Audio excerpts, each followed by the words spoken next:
This episode of the Primal Scream podcast is brought to you by It Works independent distributor Kathy Sculla. Go to kathysculla.myitworks.com and you can find all types of cool stuff. You want to do exfoliating peel?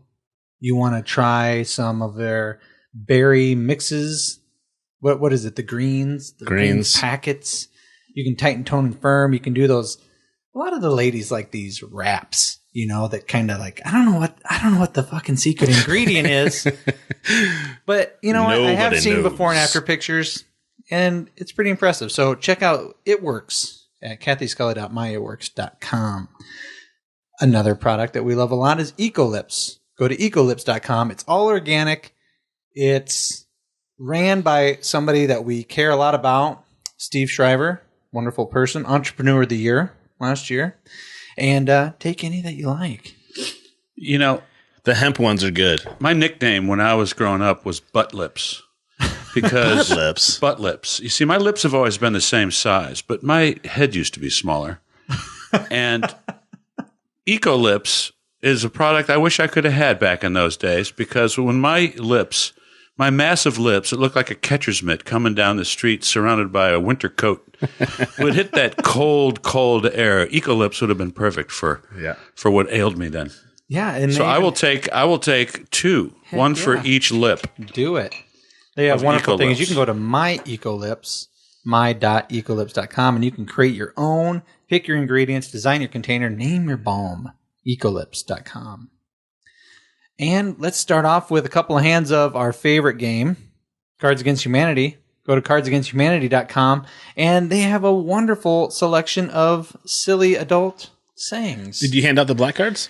Oh, no, they're right. I did not. Okay. They're all over there. And Dan, today we have Dan Chopin with us. And should we do this? Should we get into the podcast at this point? Should we hit the music? All right, let me hit the music. Go to cardsagainsthumanity.com. Cue the music. Here we go. Wake up. It's time for Primal Scream.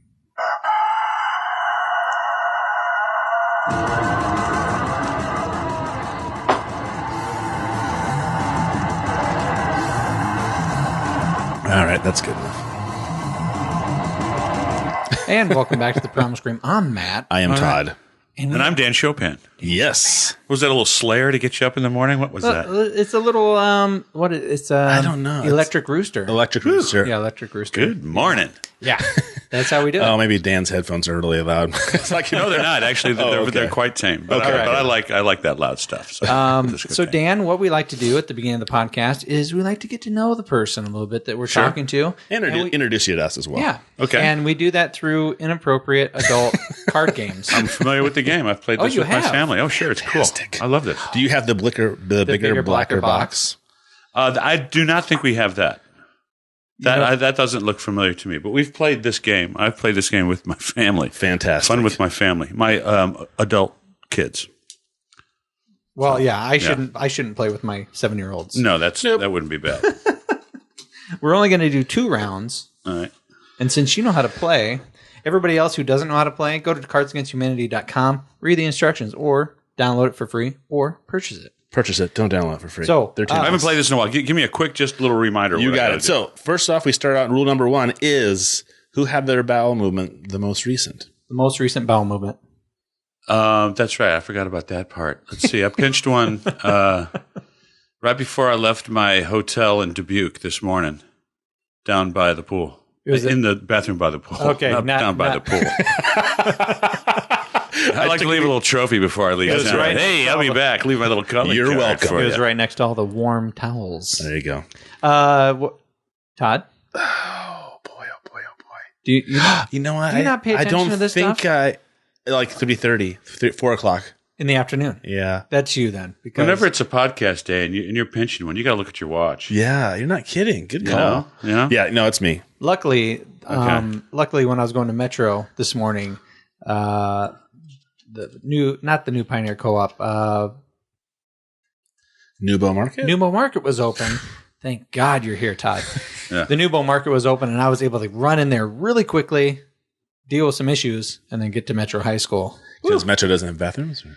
I I was uneasy as it was. I was nervous my very first day of dealing with high school students. Yeah. Don't want to pitch a deuce in a strange place. Yeah, exactly. With high schoolers running around. I don't know what these new high schoolers are doing in the bathrooms nowadays. That's I have right. no idea. Anyway, you're first. You're the I most am recent. first. Okay, so I read my black card first, and you can go through your white cards. can Let's see which one you like. Peruse the white cards. Oh, wow. You're an asshole. All right. Blank. I didn't give you that. You just dealt those black ones. Yeah, but you picked them out to make sure they were dealt. Great. I just wanted to make sure we had some fresh Such ones. a fucker. Blank plus blank equals blank. So it's a 3-fer. So this is going to take fucking forever. All right. Blank plus blank equals blank. And you get to use any of these cards to fill those blanks. Okay. How best do you think it'll work? Whether you think I'm a crude bastard or I think everything sexual is funny, whatever you think you'd like to do. And so close your eyes. Dan. And I will read the cards in order. The one on top will be the first blank. Top will be the first one. Second one will be Okay, the... you've already got yours? Yeah, go ahead and hand them over. fast. Go ahead and hand them over to him. Let me get mine now. You guys play so fast. You're fine. Blank plus blank. Take your time. Blank plus blank equals blank. Listen, what's happening right now is people. Jesus Christ almighty. What? I can't believe you picked that one. Why'd you do that? I thought it was perfect. I thought, let's torture a guest we haven't ever met before. That's a great idea. Listen, Dan is down for just about anything. I'm down. I'm He's a down for comedian this. for There you go. God's There's two piles. Ready good? Okay. Go. All right. So those are mine. All right. No. Okay, so you're right. top I'm sorry. card Sorry. is the Sorry. first Sorry. card. You're right. You're going to jack this all up.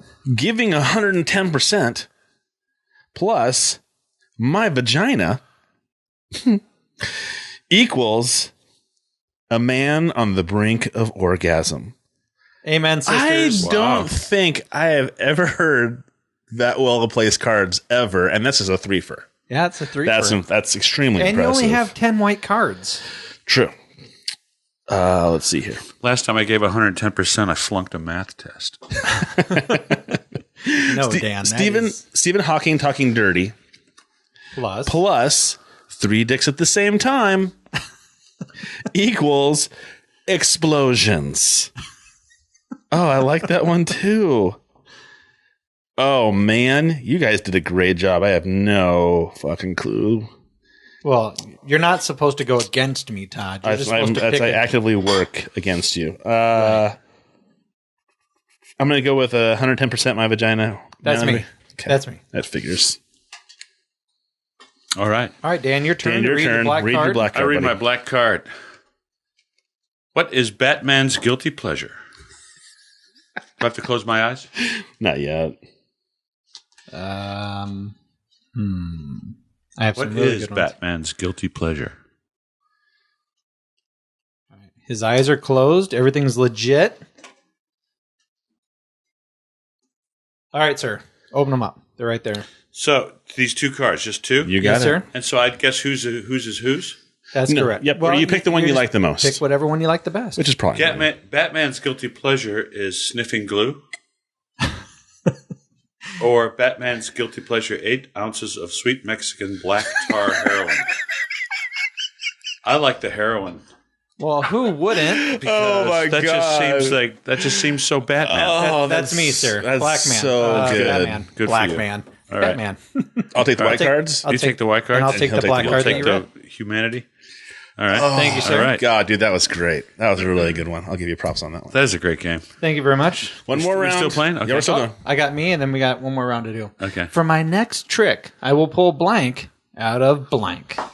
For my next trick, I will pull blank out of blank. Everybody driving to work this morning, how you doing? It's cold here in Iowa. It's a bit nipply. And by the time you hear this, Christmas will be right around the corner.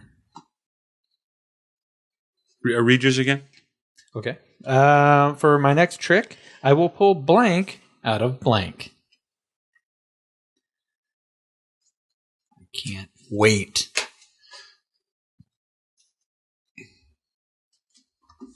Here we go. Everybody here's just On the top? on the top. On the top. On the top. Ready? You're ready. Yep. All right, go. Here we go. For my next trick, I will pull Nazis out of invading Poland. It's very thoughtful. It went historic. together. It really changed the course of history. It went together pretty well. For my next trick, I will pull opposable thumbs. I was like, how do you read that? Opposable thumbs out of Her Majesty Queen Elizabeth II. I like the opposable thumbs pulling them out of the Queen. Who was that? It's me. God bless you, sir. God bless me. There you go. Todd, you're up. All right, my turn. Let's keep it rolling. Take your white Keep cards. it rolling. In LA County Jail, word is you can trade 200 cigarettes for blank. In LA County Jail, word is you can trade 200 cigarettes for blank. I had a couple good cards for this one. And your eyes are closed. Yeah. There we go. There you go. You're good. Okay. You're good? Man, that was All right. In LA County Jail, word is you can trade 200 cigarettes for being marginalized. Only 200? In LA County Jail, word is you can trade 200 cigarettes for bees. You notice I read it correctly. You right? did read it correctly. Bees? Thank you. Bees? I'm going to go with bees. That's Dan. That's me, buddy. Good job, man. Good Bees? job, Dan. Bees? I like you read it as a question because there's a question mark. Yeah. Well, we had that once before, and Todd was very upset that we Bees. didn't read it properly. Yeah, Bees. somebody said bees. Bees? And I was like, it's not bees. It's bees? Let's go. People don't put a question mark on there just for looks. And that's why we should have not only the metric system, but we should also adopt Spanish as our national language, because when you read something in Spanish, if it's a question, there's an upside down question mark at the beginning to tell everybody, hey, stupid, read this like a question. And there's one at the end, too. And there's one at the end. So you Two get question it coming marks. both ways. All right, Dan, it's your turn. One more card. All right, here we go. One more Blackie. One more Blackie. You've won too. What don't you want to find in your Kung Pao chicken? What is it that you do not want to find in your Kung Pao? Kung Pao. Kung Pao chicken. All right, Dan's eyes are closed. Here comes the cards. You do not want to find All right, sir, you're your good. Kung Pao chicken. These two? Yep. Mm-hmm. Nicolas Cage. Nicolas Cage would be bad in your Kung Pao. Kung Pao. Or Christopher Walken Oh, my God. in your Kung Pao famous chicken. freaking retarded. It's a toss-up. I'm going to have to go Nicolas Cage because my wife really hates Nicolas Cage. I can't stand him either. and, that was my. and she loves Kung Pao chicken. All right, that's me, Dan. That's true. I got it. So okay, we got one more time. Black card. One more time. One more Blackie. All right, here we go. Last card. Instead of coal, Santa now gives these are the better. bad children blank. Instead of coal, Santa now gives bad children blank. Boom. Boom. Boom. Todd, What? He's done. are you done? You're Everybody's good. done? Here we Good go. to go. Instead of coal, Santa now gives the bad children Harry Potter erotica. That Wow. would scare just about Wow. any child. It is for kids. Yeah. Instead of coal, Santa now gives the bad children chainsaws for hands. I prefer shaved Potter erotica. Me too. Ooh. I'm going to do chainsaws for hands. There you go. How are you going to open up the Did gift you card? win? Edward, yeah, that's mine. Edward Chainsaw Hands. I got 2. How many did you get? 1. He has 2. I have As long 2. as he didn't win all by himself. Okay. That makes me happy. We tied it Okay. up. All right. All right. Black cards go to Todd. White cards go to Todd. And you know what? We talked about a little bit at the beginning was Sweet Raw Joy. Dan, have you ever had Sweet Raw Joy? I don't believe I have. Take a look at that. chocolatey. Take a look at that. It's All right, incredible. should I have a bite? Yeah, go ahead. It's like Now, here's the cool thing about Sweet Raw Joy. It's all organic and it's raw. Now, you might think that was baked. Maybe. delicious. But it's all good for you. No sugar. No thrown sugar, in. no sweeteners, nothing artificial, all organic, nothing Yeah. cooked. Wow. Love Sweet Raw Joy. They're I don't awesome. think we talked about Sweet Raw Joy before. We didn't. Oh, we the mentioned it. You know what? Yeah, but the website is down. I tried to pull it up, so there's no website to go to right now. I might be getting Well, work hey, on. Lori and I will be You got to bring that up. Hang out this weekend together. Lori and I will be down at the Cherry Building for the very Cherry holiday celebration. So they open up the Cherry Building. Thousands of people come through there to shop and buy wares. And Chuck Kavanaugh will be down there. All that great stuff. But I mean, they won't know about that. It'll be long gone by the time we air this. So that's okay though. But Lori and I are going to hang out. I'm looking forward to it. It's very delicious. Do you like it? Oh, yeah, it's very much. That's awesome. Hey, you know who's with us today, Todd? Dan Chopin, comedian, musician, all around funny fucking guy. Do you consider yourself like an entertainer? Funny fucking guy. I don't know. I consider myself a comic, really. Oh, good. That plays guitar. Entertainer. I consider myself a humor consultant. I consider myself a satirist. Fuck all that shit. I'm a comic. I tell dick jokes in bars and I sing songs, That's what I do. And that's who I am. What are your songs about? Songs are about dicks. And I got a new song about fake tits. Oh. I bought her fake boobs and she said goodbye.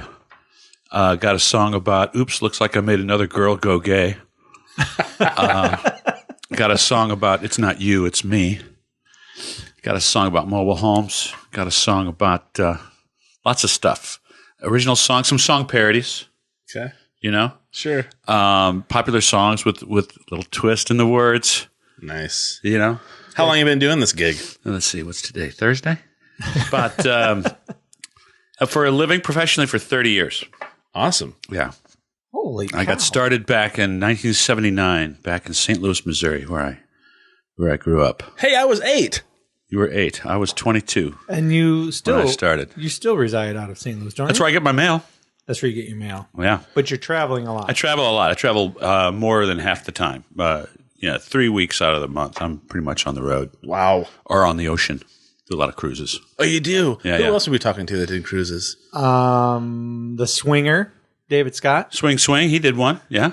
Yeah. We just kind of chatted about it. We know because he hadn't done a lot of them. Well, his big thing was if you're going to do cruises, behave yourself. So that you don't get into trouble, and there's all these rules that go into being on a cruise, correct? Yeah. I mean, don't get drunk and piss off the stern. I mean, it's a corporate environment, but everybody's having fun. It's just it's fun. Now, do you find yourself commingling easily with all the people? No big deal. Sure, I love it. Yeah. It's a great gig. You just go do your show. I mean, there's 2,500 people on each cruise, and I do 5 shows. So I do 5 different half-hour shows. So they'll come back and see me. Yeah. So, and that makes it good. But then it's a corporation where so the more people I get per show and more liquor sold, it kind of goes in my little file. So the more I can like say, hey, come back and see me again. They'll come back. So I have to do a couple of family-friendly shows where there's no profanity. Sure. And there's kids in the audience. And then there's 3 shows that's later shows. There's no holds barred. I mean, you can be as dirty as you want. And it's amazing how dirty some of these comics get that I work with. But it's really fun. It's a great gig, and the money's great, and I don't pay for anything. How many comics are usually on a... 2. 2 at a time. Per ship. 2 at a time, yeah. Doing like 10 shows over maybe 4 days. And that doesn't burn you out? Not at all. Wow. It's an hour a day. Do you like... I got 23 hours to recoup. I was going to say, it doesn't sit on the Lido deck and, have a Mai Tai. Oh, damn it, I'm so I got overworked. 22 and a half more hours. I got to back on now, stage. Now, do you pull any of your... Do you ever listen to the news and go, oh, that's going to make a perfect bit? Oh, yeah. Lots of times. Yeah. What's going on in the news lately, Todd? What did you want to talk about with the news? Oh, we don't have to talk about anything in particular. I just think it's Charlie Manson's engaged. He is engaged to a very young lady. A very young girl. And I heard there's a tweet that went out. I can't remember who did it that said, with this girl? Who would have ever thought that Bill Cosby would have a worse week than Charles Manson? Because he got married. He's not engaged. He got married.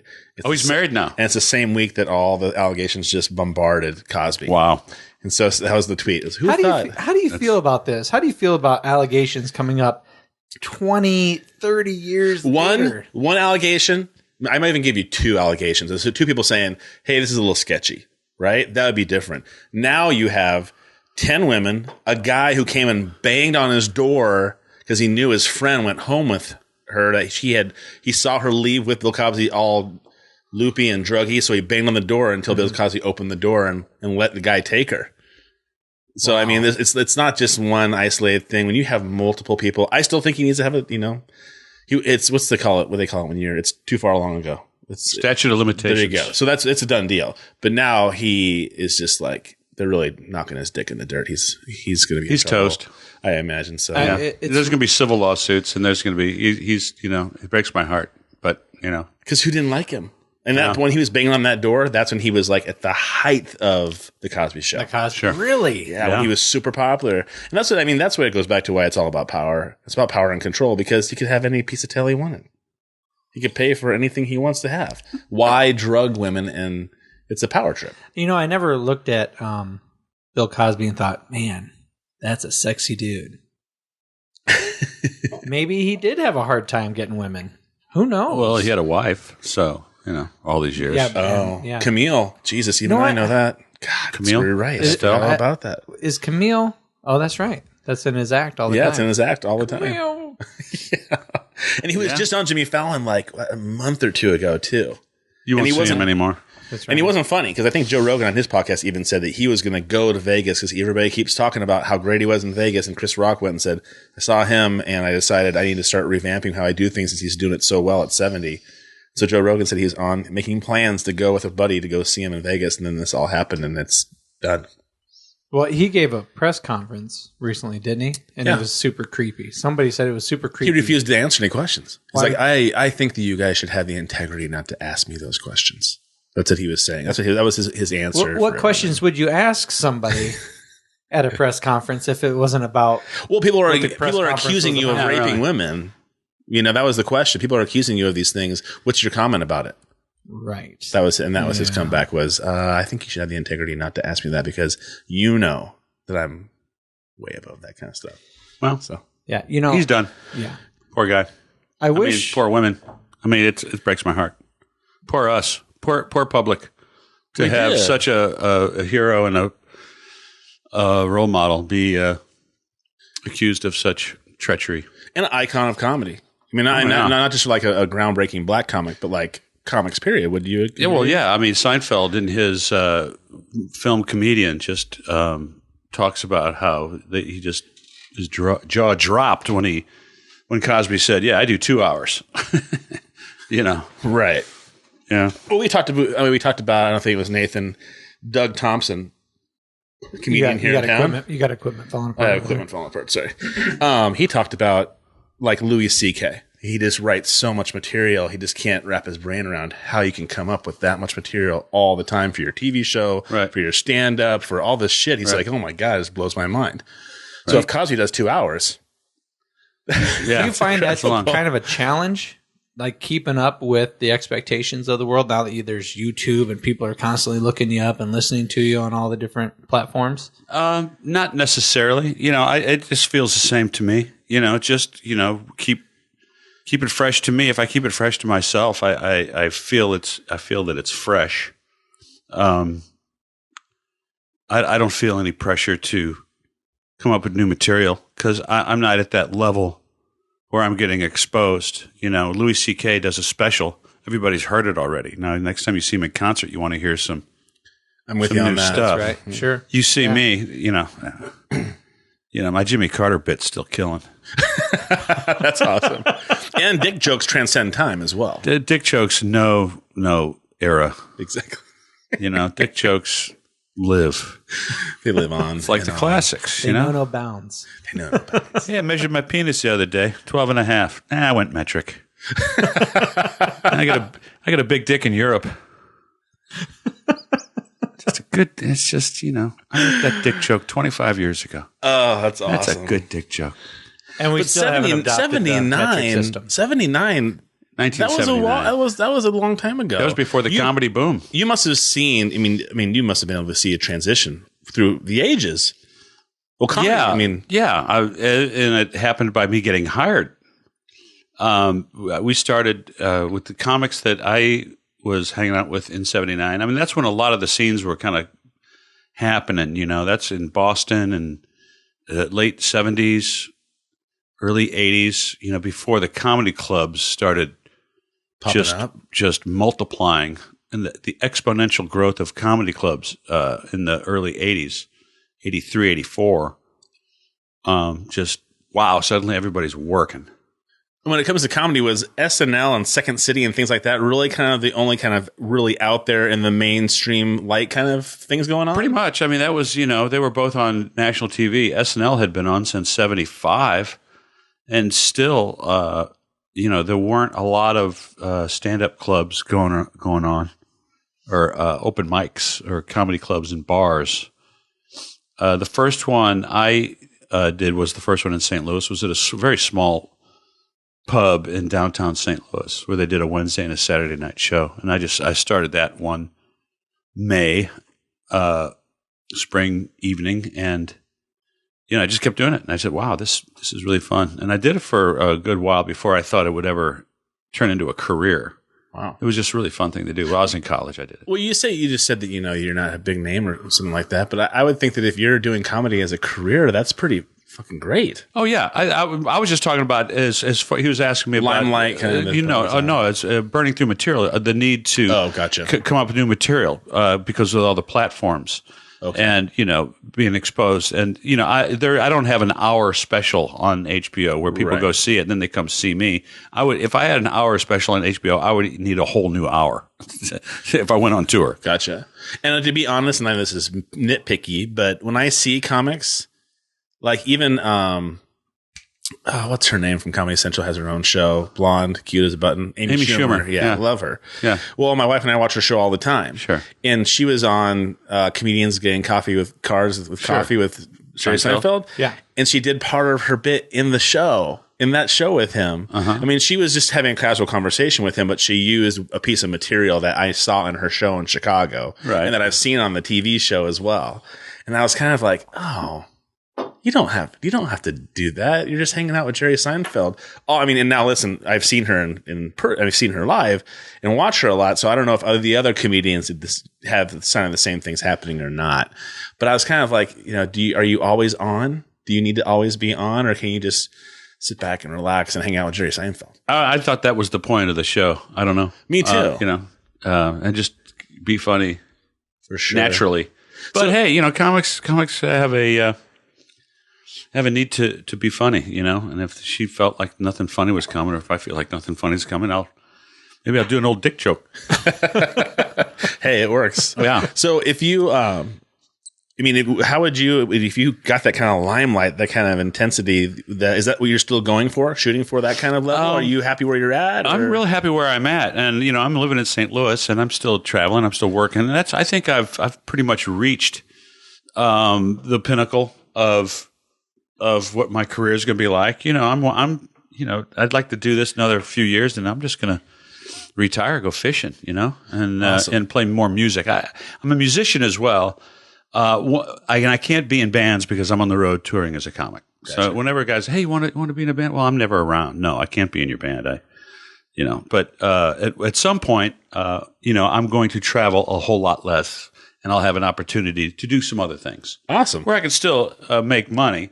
But, just kind of, wind it down. At my age, I've been at this for a long time, and I've been the ups and downs of a 30-year career that has been very rewarding. And I look back and it's just like, oh man, I wouldn't trade it for anything. I've had a lot of fun. And, and I got married 10 years ago. I married a widow with 3 little kids, and I found my family.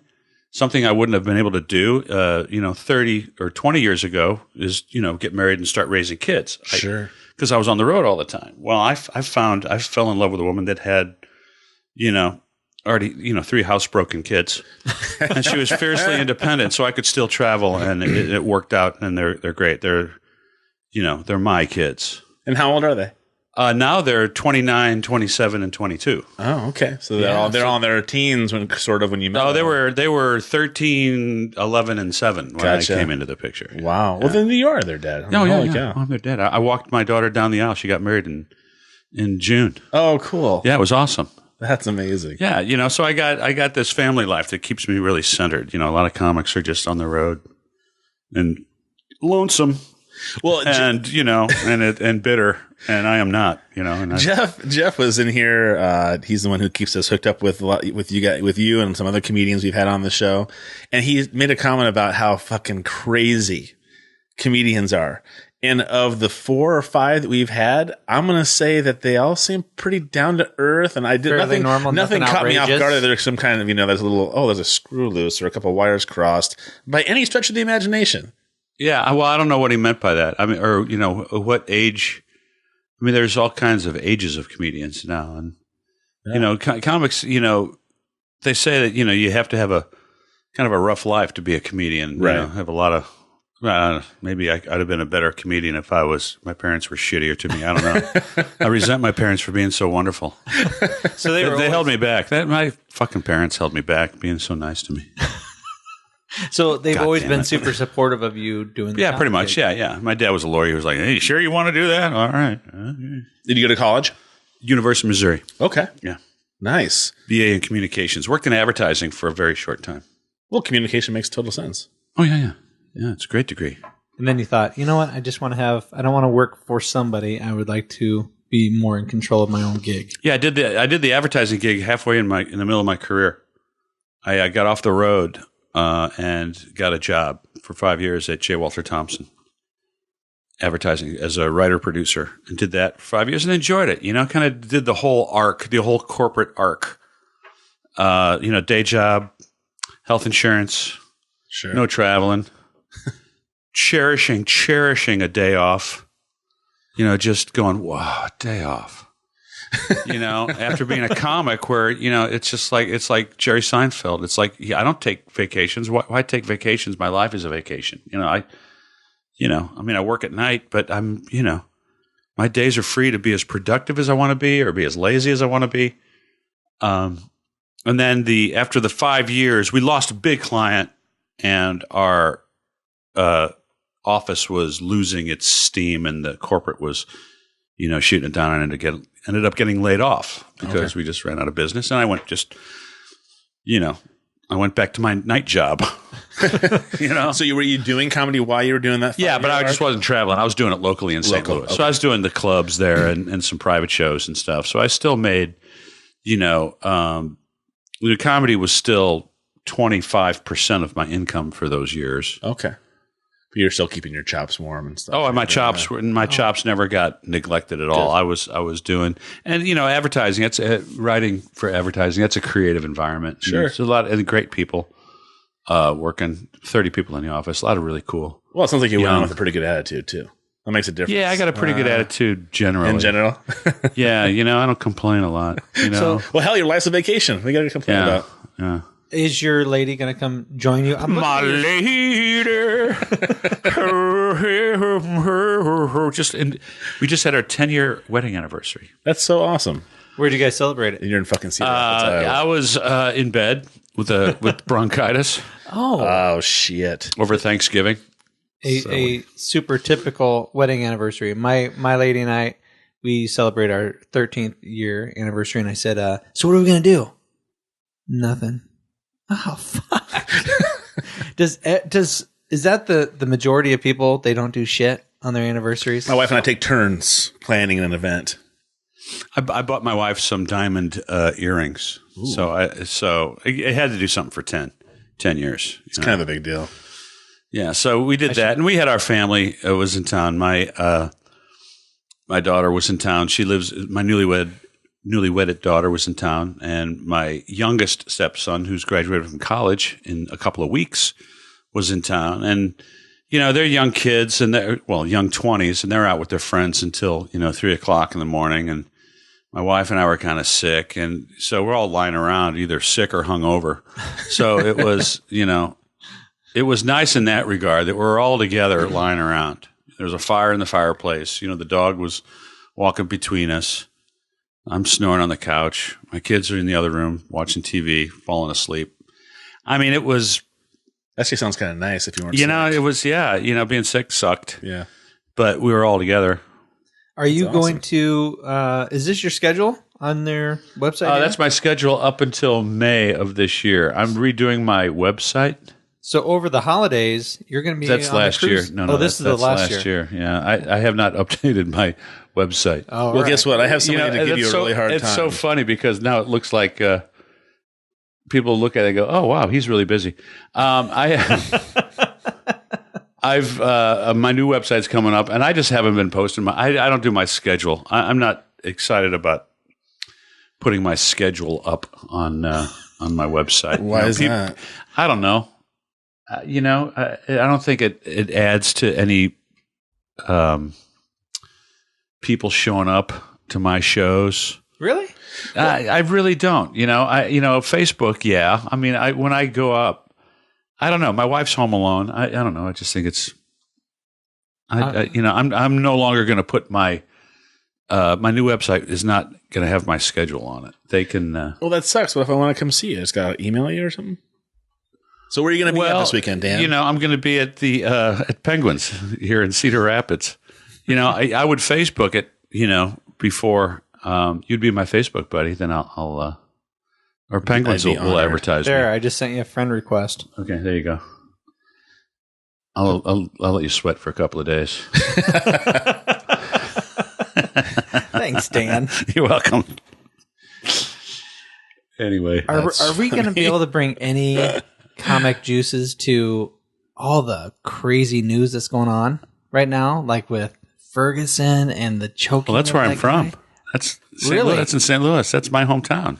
So is it just crazy down there right now, or is it completely skewed? Is the media skewing like what we? Well, the new event now in Staten Island is overshadowing that because now we have video of 5 cops bringing down a big man and patting him on the shoulder saying, "Hey, we'll get you taken care of," and he's laying there dead. It's just kind of creepy. Yeah, I don't know. There's going to be more. The answer is no. We can't bring any comedy into that.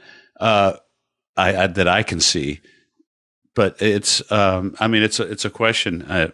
It's a big social question. I think what happened in St. Louis was clearly justifiable, from what I could tell, from what the evidence said. And, and I think it's a good example of how social media can get people, wrapped up into a froth over misinformation. Right. Yeah.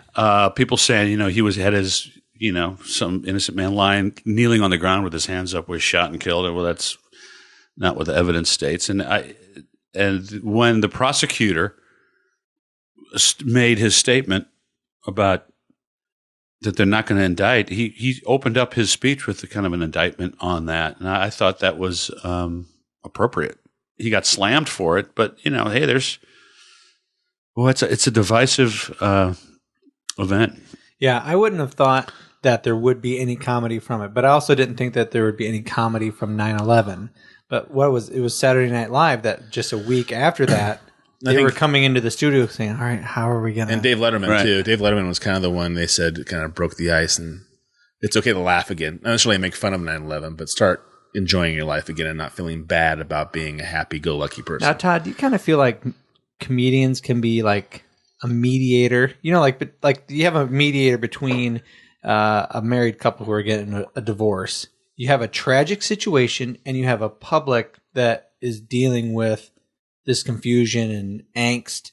And then you have comedy that can, after 9/11, people were just like stunned. Right. And then Saturday Night Live comes out and they do a little something, and it kind of like snaps people awake and go, oh, okay, I don't have to be in mourning forever. Right. I can deal with this somehow. You still have to go on living. Because they say that's about anybody. When you have somebody die or somebody dies in your family, part of is the guilt you have to deal with. And to deal with the guilt that you're still alive and they're not. Yeah. So imagine the tragedy like 9/11 when you got 3,000 to 4,000 people and you're like, oh, I need to go have a good time and laugh and stuff. I'm not sure I'm ready for that yet. Well, I think the best example of comic relief immediately after 9/11 was The Onion. Oh, go look at the issues of The Onion right after 9/11, and it's spot on, perfect. Really? Oh, perfect. Life turning into a bad Jerry Bruckheimer film, with explosions, Oh, sure. It was just,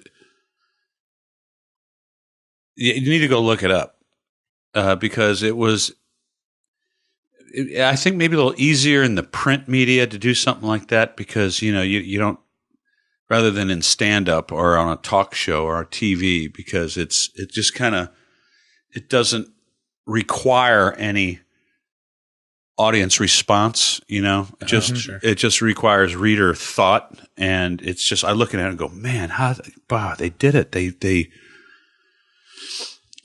made it poignant, really. And it's just looking at the silliness. I mean, look at the Onion about the Bill Cosby thing. Right.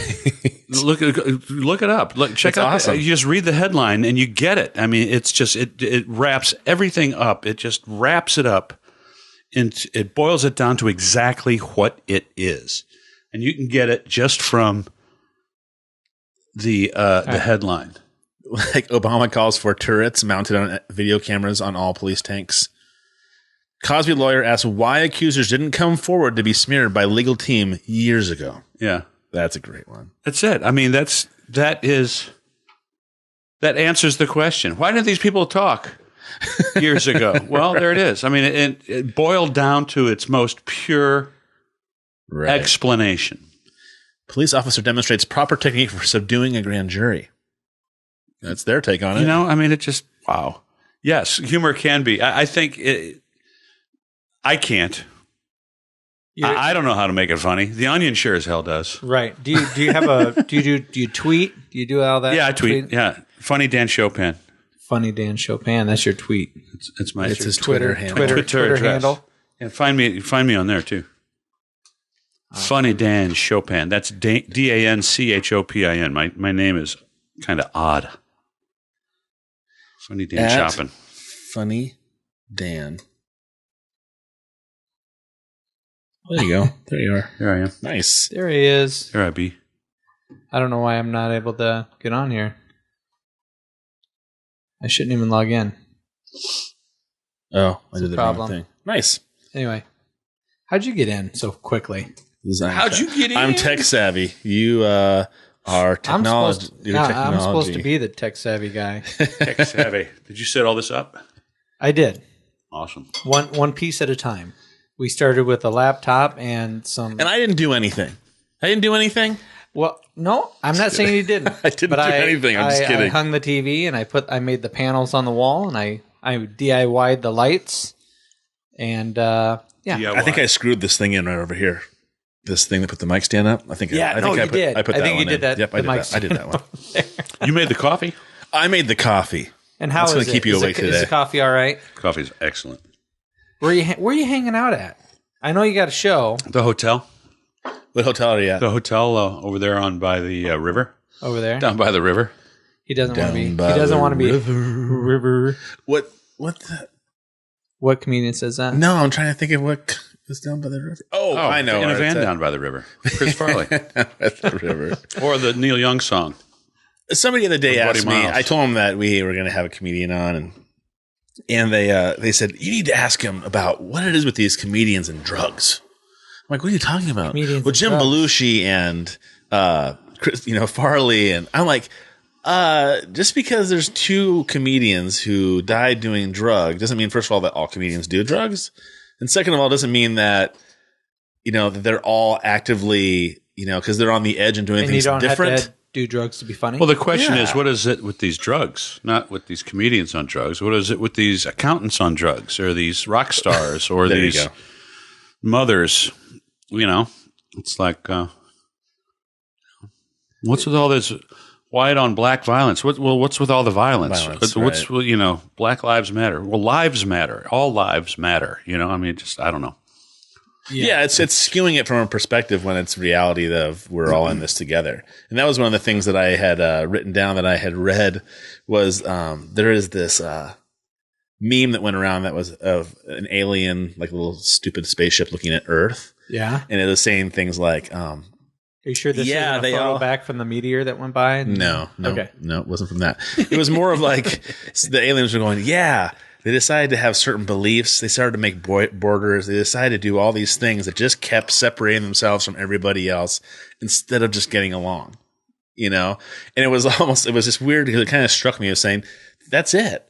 We all are choosing sides, whether it's black and white or whether it's, you know, Palestinian and, you know, Israeli, or it's Indian and Pakistan. We're all picking all these sides and we're not finding ways to get along, where we're choosing belief systems that make sure there's borders and divisions instead of us just finding ways just to coexist. Yeah. So I thought it was a really good perspective. That is pretty good. But do you own an NFL jersey or a team memorabilia of any kind?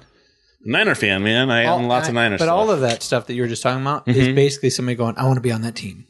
Right. That's my team. I tell people this all the time, though. I love the 49ers. But guess what? That doesn't mean that I hate everybody else, except for the Cowboys. I hate the Cowboys. Now, Green Bay Packers, I love the Green Bay Packers. Eric Rodgers is one of the greatest quarterbacks I think that's ever played the game. I think he's incredible. You know, I like people from other teams. I even like people who are on the Dallas Cowboys.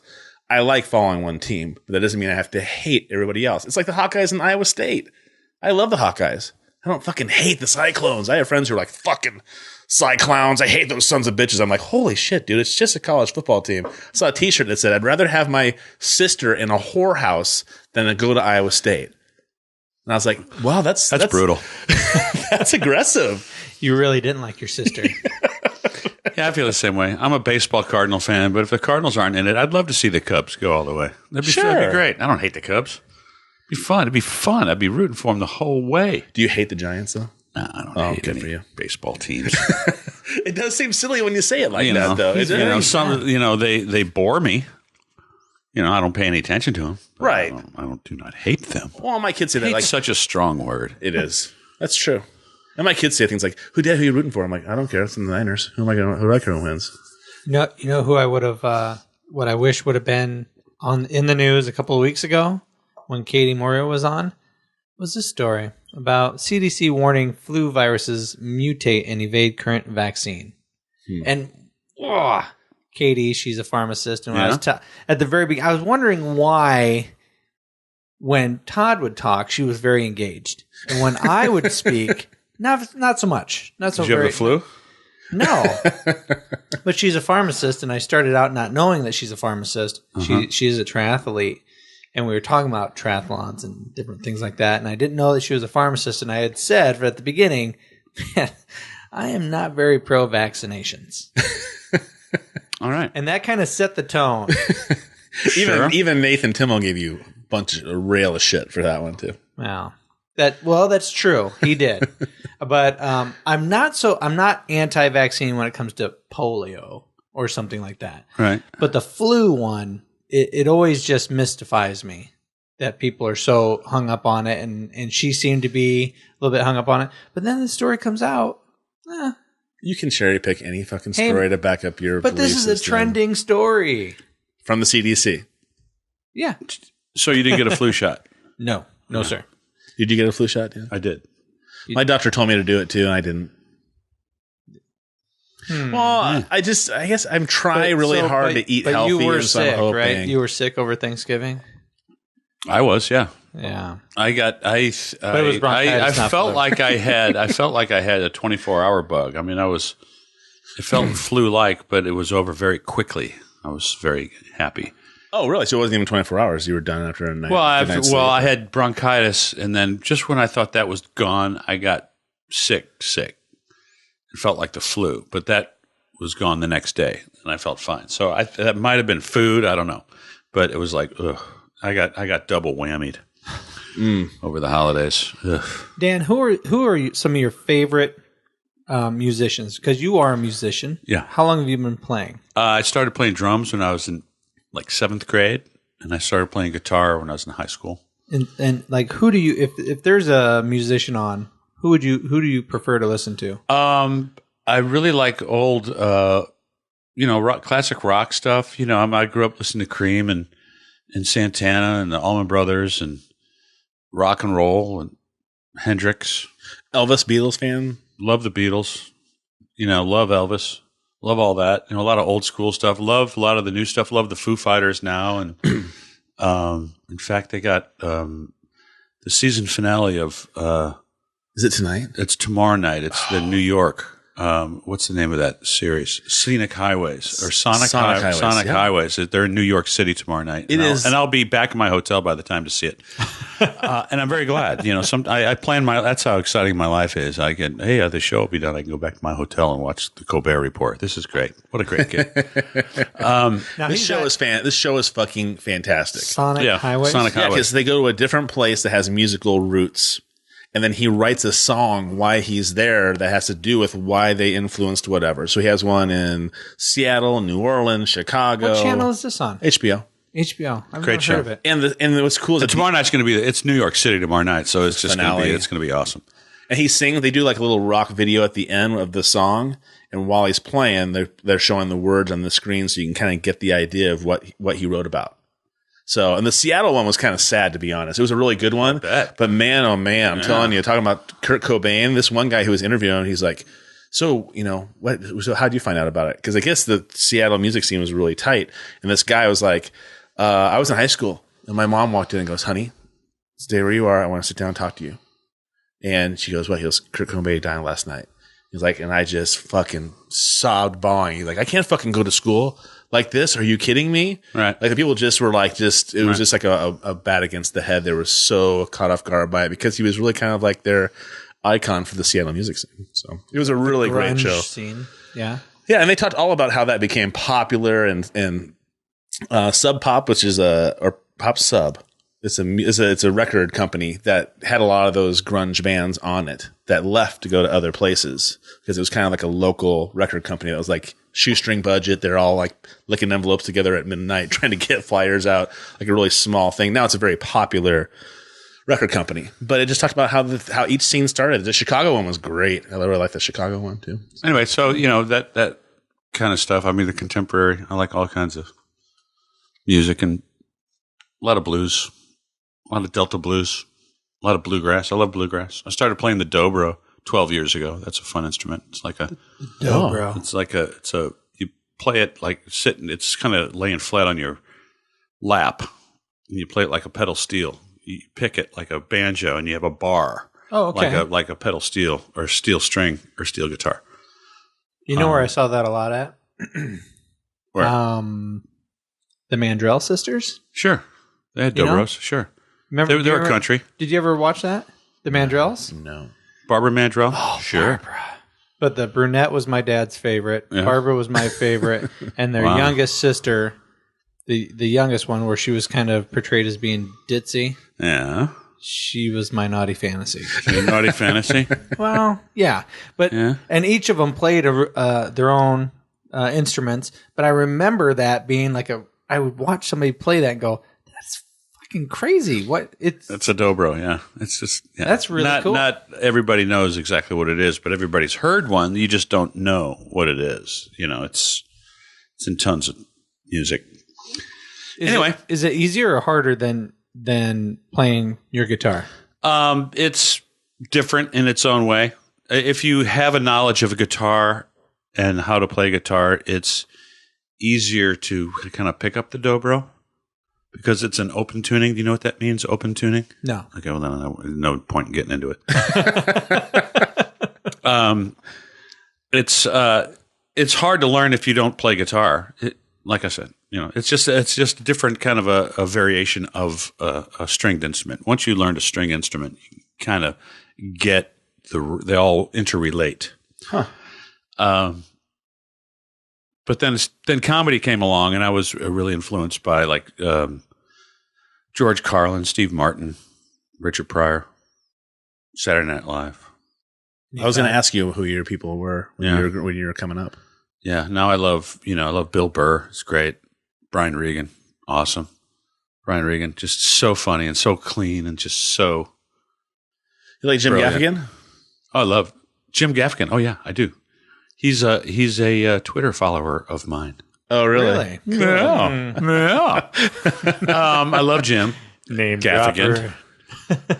I love Jim like he's my pal. Yeah, Jim and I. Yeah. Well, I like him because his little catchphrases. I like well, he's awesome. And he's really unique. He's really unique. And you have to be if you're going to live in two-bedroom apartment in New York City with 6 children and your wife. Oh my! It's remarkable. God. You would have to be a little off. Well, maybe that's why he travels. And a little, That's really why. I need a few more gigs. Why are you hard up on the money, Jim? No, I just to stay safe. No, like Louis C.K., he was one of those guys that started releasing his shows digitally off of his website. right. Yeah, Right. That's how we've to always circumvent, watched him. Ticketmaster. I mean, it's great. It's just awesome how just the things are changing for these. Well, couldn't you? You could easily do something like that, couldn't you? I don't know. Do an hour and then release it off your website. I could. People pay $3 or $5 who for it. needs HBO anymore? Right. You don't. Yeah. You You got do to your get a own good, special. 3-camera shoot. Costs some money, but I could do that. I think it'd be awesome. Like, it could be awesome. You said your dick joke was old. That was a great dick joke. I thought it was fucking hilarious. It's like a fine wine. Dude, somebody told me a "your mama's so fat" joke the other day, and I thought you heard it all. of the "mama's so fat" jokes, "your mom's so stupid" jokes, all these. My kids are just inundating my brain with these things lately. Okay. And "your mama's so fat" joke just killed me. Your mama's so fat. I thought about it in my head, and the bitch broke my neck. That's pretty funny. That's awesome. Yeah. And the bitch broke my neck. Your kid didn't say bitch, did they? No, my kids didn't say that. It wasn't from my kids. Oh, but- I thought your kids told you that. Sorry. No. Okay, I was my like, kids have wow. been saying that stuff to me, and then one of my friends that I work with said, "Hey, have you seen this?" And he showed me a picture, and it said that, and I thought, "Oh my Nice. God!" Even jokes like that, old jokes, like just Sure. You think there? I've heard all the funny different variations of "your mama's so fat." No, Right. Yeah. No, you haven't. Not quite. People are always coming with new ones, probably. So do you travel just like Midwest loops, or do you go everywhere? I go pretty much anywhere they'll have me. I did a corporate show up in Spokane, Washington recently, and I do the cruise ships down the Caribbean. I'm flying down to Belize next Wednesday to get on a cruise ship to do a week. Does your lady ever come and follow you? She does. She came with me on a cruise down to the Bahamas just a month and a half ago. Oh, awesome. 5-day cruise. Stayed in my crew quarters with me. It was fine, and we had a ball, What's crew quarters look like? Is it That's just a Regular room. tiny hotel room. okay? Oh, it's not okay. I think of like crew tiny. quarters. I think of like No, two yeah. steel The bunk gangway. beds. Wife coming down. No, it's a tiny hotel room.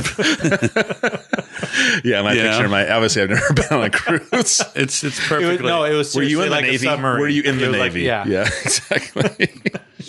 So and I a lot of the Midwest stuff. I mean, from St. Louis. I can drive up here from St. Louis, so it's nice.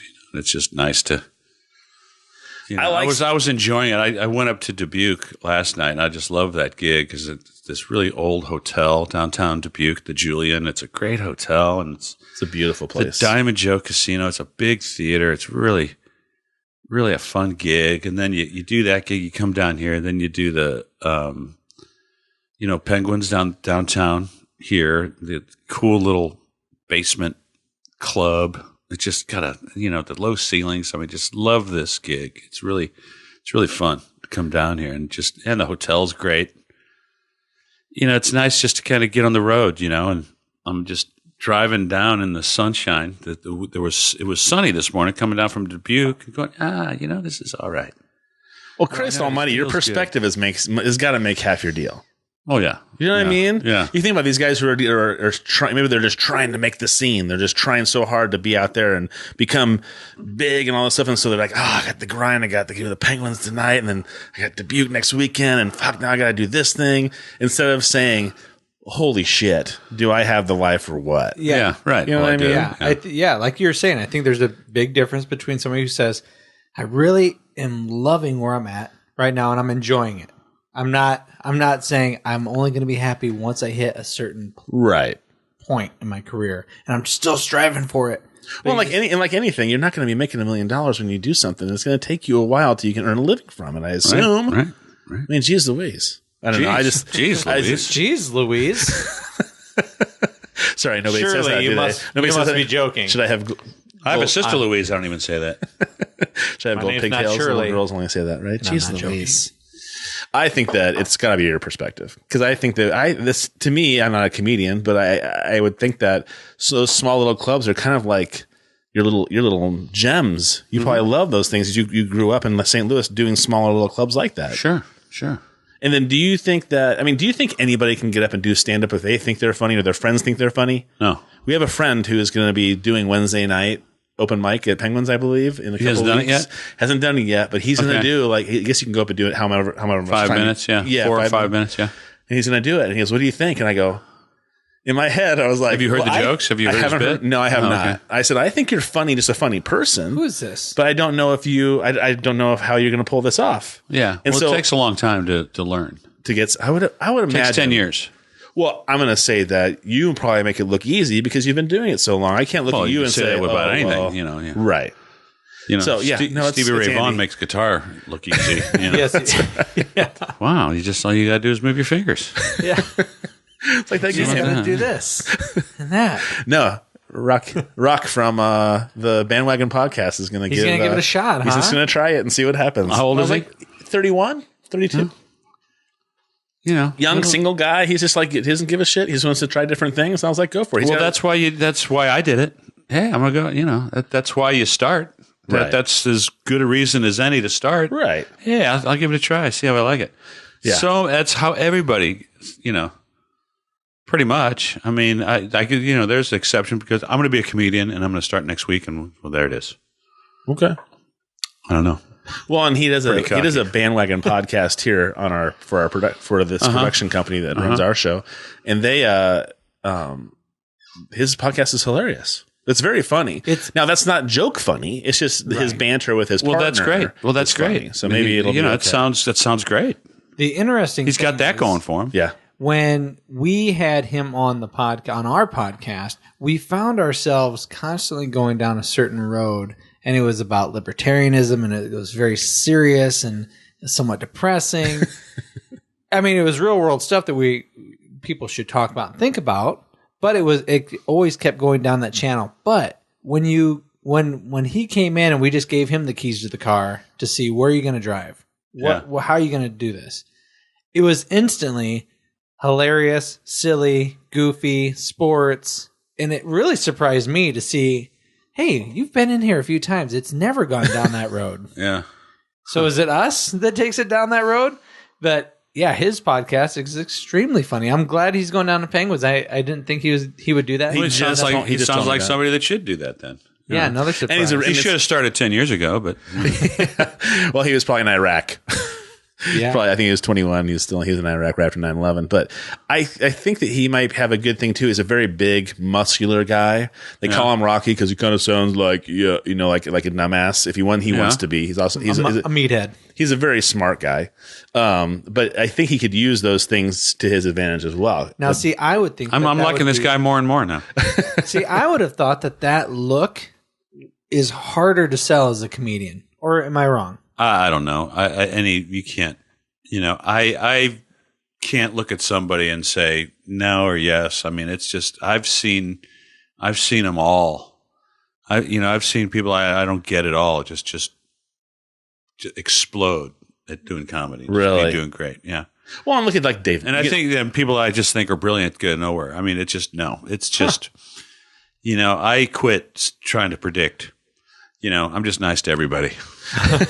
You never know. Well, that's what Jeff said was, what is funny to you is not funny to me. I can appreciate it. Yeah, sure. And I can say, okay, he's funny to you and he's funny to this group of people. He's marketable. But I don't find any humor in it at all. That's all right. You're but the demographic. The people that I really enjoy, that might not be the demographic that's right here. Well, Joe Rogan had a podcast, and I've never he has his podcast, obviously, but he had a stand-up show on Comedy Central out of Denver. And I thought, I'll watch it. But I really don't care for his other stand-up that I've seen. I love his podcast, but not necessarily his stand-up.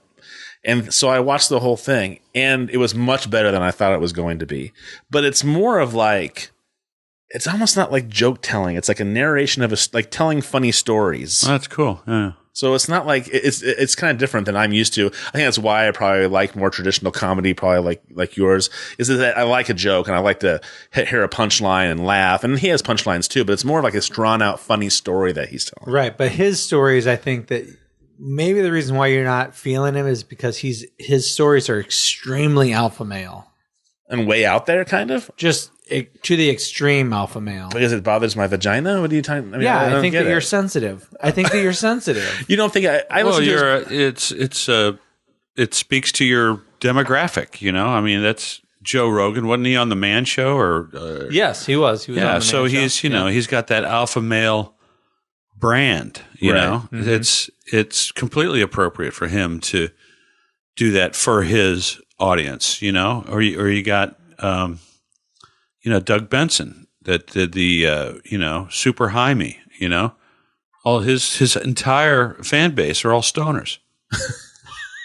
I mean, it's, sure.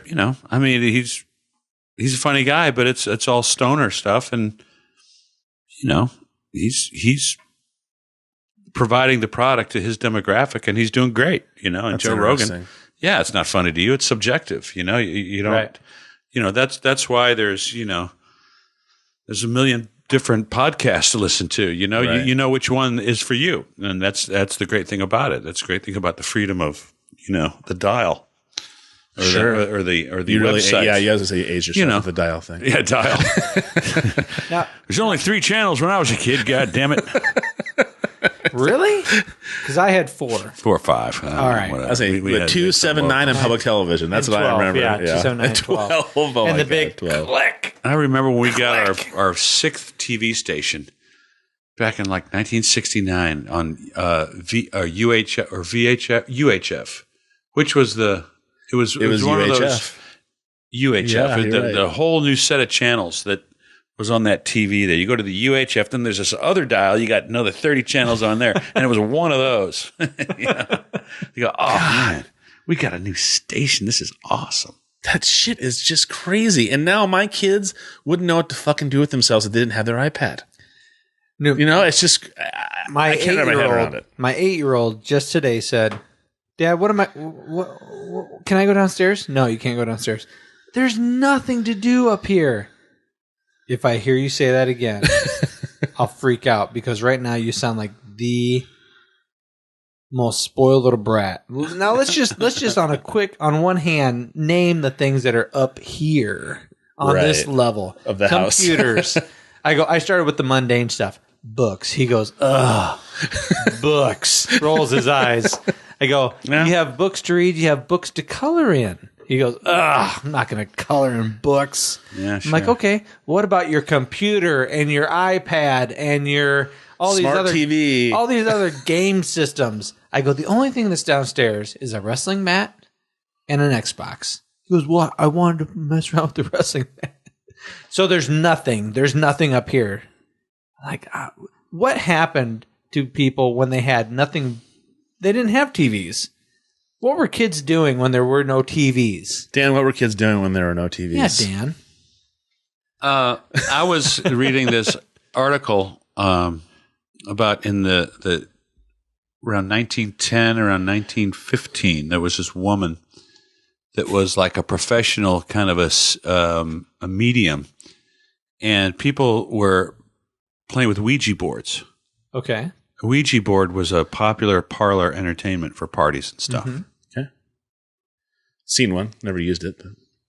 You get a partner, you understand, you know what it is. Oh, sure. And everything. That's one thing that people were doing. Before there was radio, they were, having parties and playing with a Ouija board. There were, back in those days, leisure time was a rarity for a lot of people. Because you had to work your ass off. Because you had to work your ass off. Yeah. It wasn't until post World War II that, with the baby boom and that, people started to have a disposable income and extra time. And I mean, it's a whole socioeconomic phenomena of why people, what people did before TV. What did you do before the telegraph? smoke signals, Pony Express. What did you do before U.S. mail? Right. What did you do before, canned goods?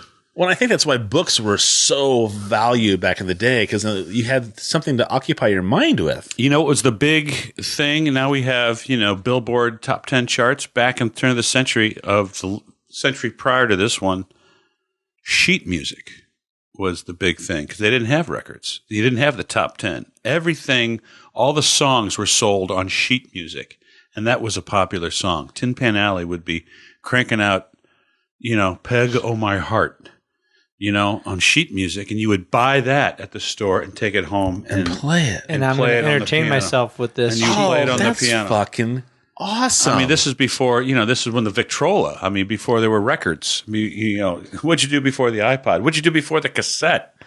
What did you do before the 45? What did you do before the 78? You went to the store and bought it and played it, gave it to the piano player. That's interesting. That's why our business card has cassette tapes on it. Because you have one over there? Yeah, give me a business card. That's great.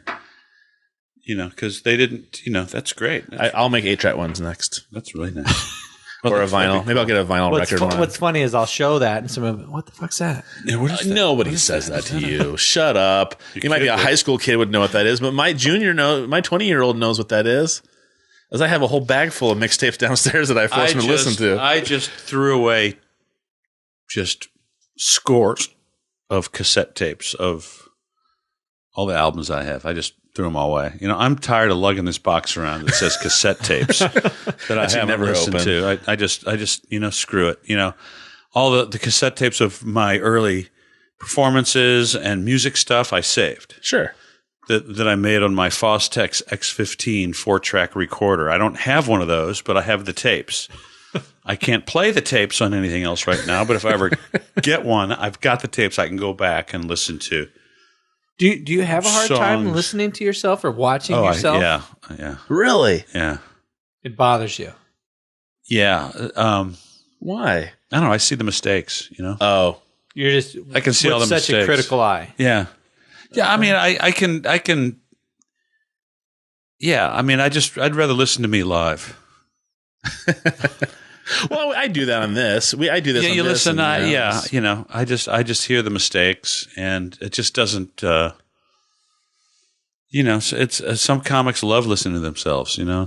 Some musicians love listening to themselves. I just it's not my favorite thing to do. That's what I'm currently doing right now is logging tapes because I have I'm working on my new CD. And that's what I do to keep occupied. That's what I'm doing tonight. Okay. After I go out of here, I'm going back to my hotel room and I have to log all these audio recordings that I have to pick. Okay. And it's just brutal. Because you're having to listen to yourself. Well, I'm just okay. It's just it's juxtaposing. Okay, this bit from October 1st, and let's try this bit, and maybe we can. I like that bit better than this bit. It's really meticulous. It's like it's any production kind of a gig. Right. Like when you're putting this show together, right? And I listen to it. I go, oh man, I flubbed that word up. But I go into the studio and can you take that stutter out? Yeah, stutters out. It's great. But it's hard listening to myself. If I get a really good laugh and it sounds good. Oh yeah, that worked. Yeah. Then I'll listen to that again, feel good about it. A lot of the music that I'm selecting for this, there's always something in that live performance that, oh man, if my voice cracked right there, right at the second chorus, my voice cracked.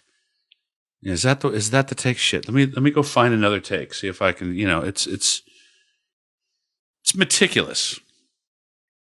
Well, it's awesome, but you're putting yourself together to present to the world, kind of. I can see why that would be kind of tedious, but you want to be good. You want to be good, and I just find myself just putting it off. And I got to get this done. Putting it off. Got to get this done. So when are you hoping to have the CD? By the end of the year. I'd like to get it by the end of the year. Got a great title, Dan Chopin, White Noise. Oh, I like that. Yeah. Well, make sure I do a joke about. Yeah, I'll send it to you. I do a joke about. I like country western music, or as black people like to call it, white noise.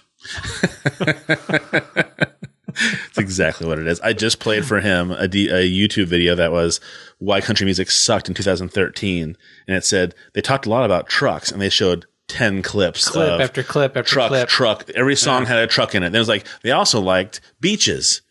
Come to the river shore. Yeah, over and over. Girls in painted on jeans. Over, and I just like going, oh, that's so gross. Right. You know, it's one thing after another. But I mean, I'm not crazy about new country. I love old country. I love the old stuff. Sure, Johnny Cash. Johnny Cash. George Jones, Merle Haggard. I like some of the newer old stuff. Dwight Yoakam. Yes. I like a lot of the folk. Like Garth. I think Garth is good. I do. No, Garth is great. I mean, I got Friends in Low Places. What a great song. That's a classic, almost. So when he came out and reinvented himself for that one CD, did that throw you for a loop? I'm not familiar with what he did. What did he do? He's got a new CD. He was doing I like Darius Rucker reintroducing himself. Yeah. He's rebranded. Hootie went country. It's crazy. Yeah. Well, no, this one Garth Brooks DVD came out of he was portraying an artist who was changing throughout the decades. So he had like a, Eagles kind of sound and feel to him at one point. Then he had like spandex and 80s kind of thing. And we loved the CD. Right. But it was supposed to go along with a movie that he was helping kind of produce as well. It all fell apart. And so except for the CD. But the CD comes out and the music comes out and we liked the music. Yeah. But he's wearing a toupee and he's got a little flavor saver going on. Who's got a toupee? Garth? Yeah. Oh, he's got a rug now? Well, he did when he put out this CD.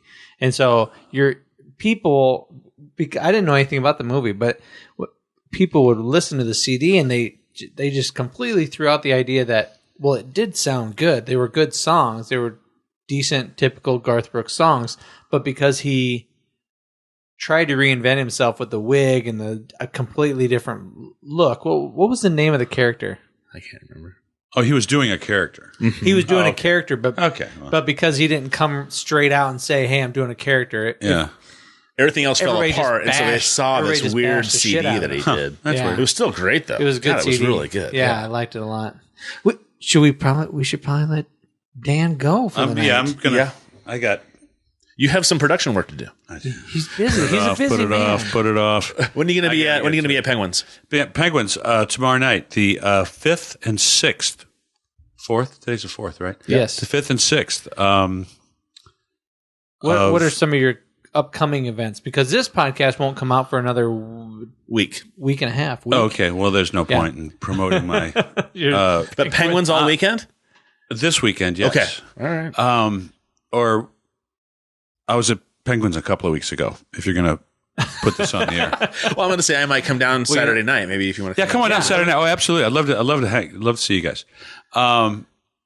Let's see. I do go back on the ship. At Belize. Down to Belize on the Carnival Conquest, and then I'm home for a month. Whole month. I'm going to be home. It's going to be great. I'll be home for my birthday and Christmas, and it's going to be really great. Then I don't hit the road until it's like the 16th of January. But a lot of ships, a club here and there. I'll do the clubs in Little Rock coming up, and Wichita, Oklahoma City. In St. Louis, I got some hometown gigs. So, it won't be on my new website. Those are old. Those are gigs from last year. You'll have to go to his Facebook page. Yeah, maybe to figure it out. Be my Facebook friend. I friend anybody that wants to be my friend. And if you're interested in me, then I'll send out my notices. I think websites are becoming archaic. It doesn't do a comic at my level much good. I don't think. Jim Gaffigan's one thing. Dan Chopin's another. My Facebook page. I'm reaching more people on my Facebook page. Awesome. With all my thousands of friends, rather than the dozens of people that are logging on to my website. Gotcha. Well, maybe you can. Hopefully, at some point, you can transfer all those likes and all those people following your Facebook that can transfer over. Maybe that'll work later on. Well, I think it's websites. I mean, I think Facebook and Twitter and Instagram, and that's the future. You know, I mean, it's like I just feel like websites are like cassettes. Oh, well, then put your freaking schedule on your Facebook page. Yeah, I just do it. I say it's coming up. Oh, you just say it's coming up. Yeah. Okay, so I can't plan. I just gotta drive to see St. Louis this weekend if I want to see Dan. That's right. yeah. And if you're on Facebook, go to Daniel. Yeah, Chopin, it's Daniel. Yeah, that's another thing. Chopin. Daniel Chopin, and you can send a friend request, and he'll friend you. I'm already friends with you guys. Yeah. Yeah. At Matt and Todd. That's At how you Matt can and see Todd. us. Matt and Todd. Well, Primal Scream. Thank you. Thank very you, much Matt. for coming in. Thank you, Really Todd. appreciate your time. I'm going to take some of this Eco Lips lip balm. Do it.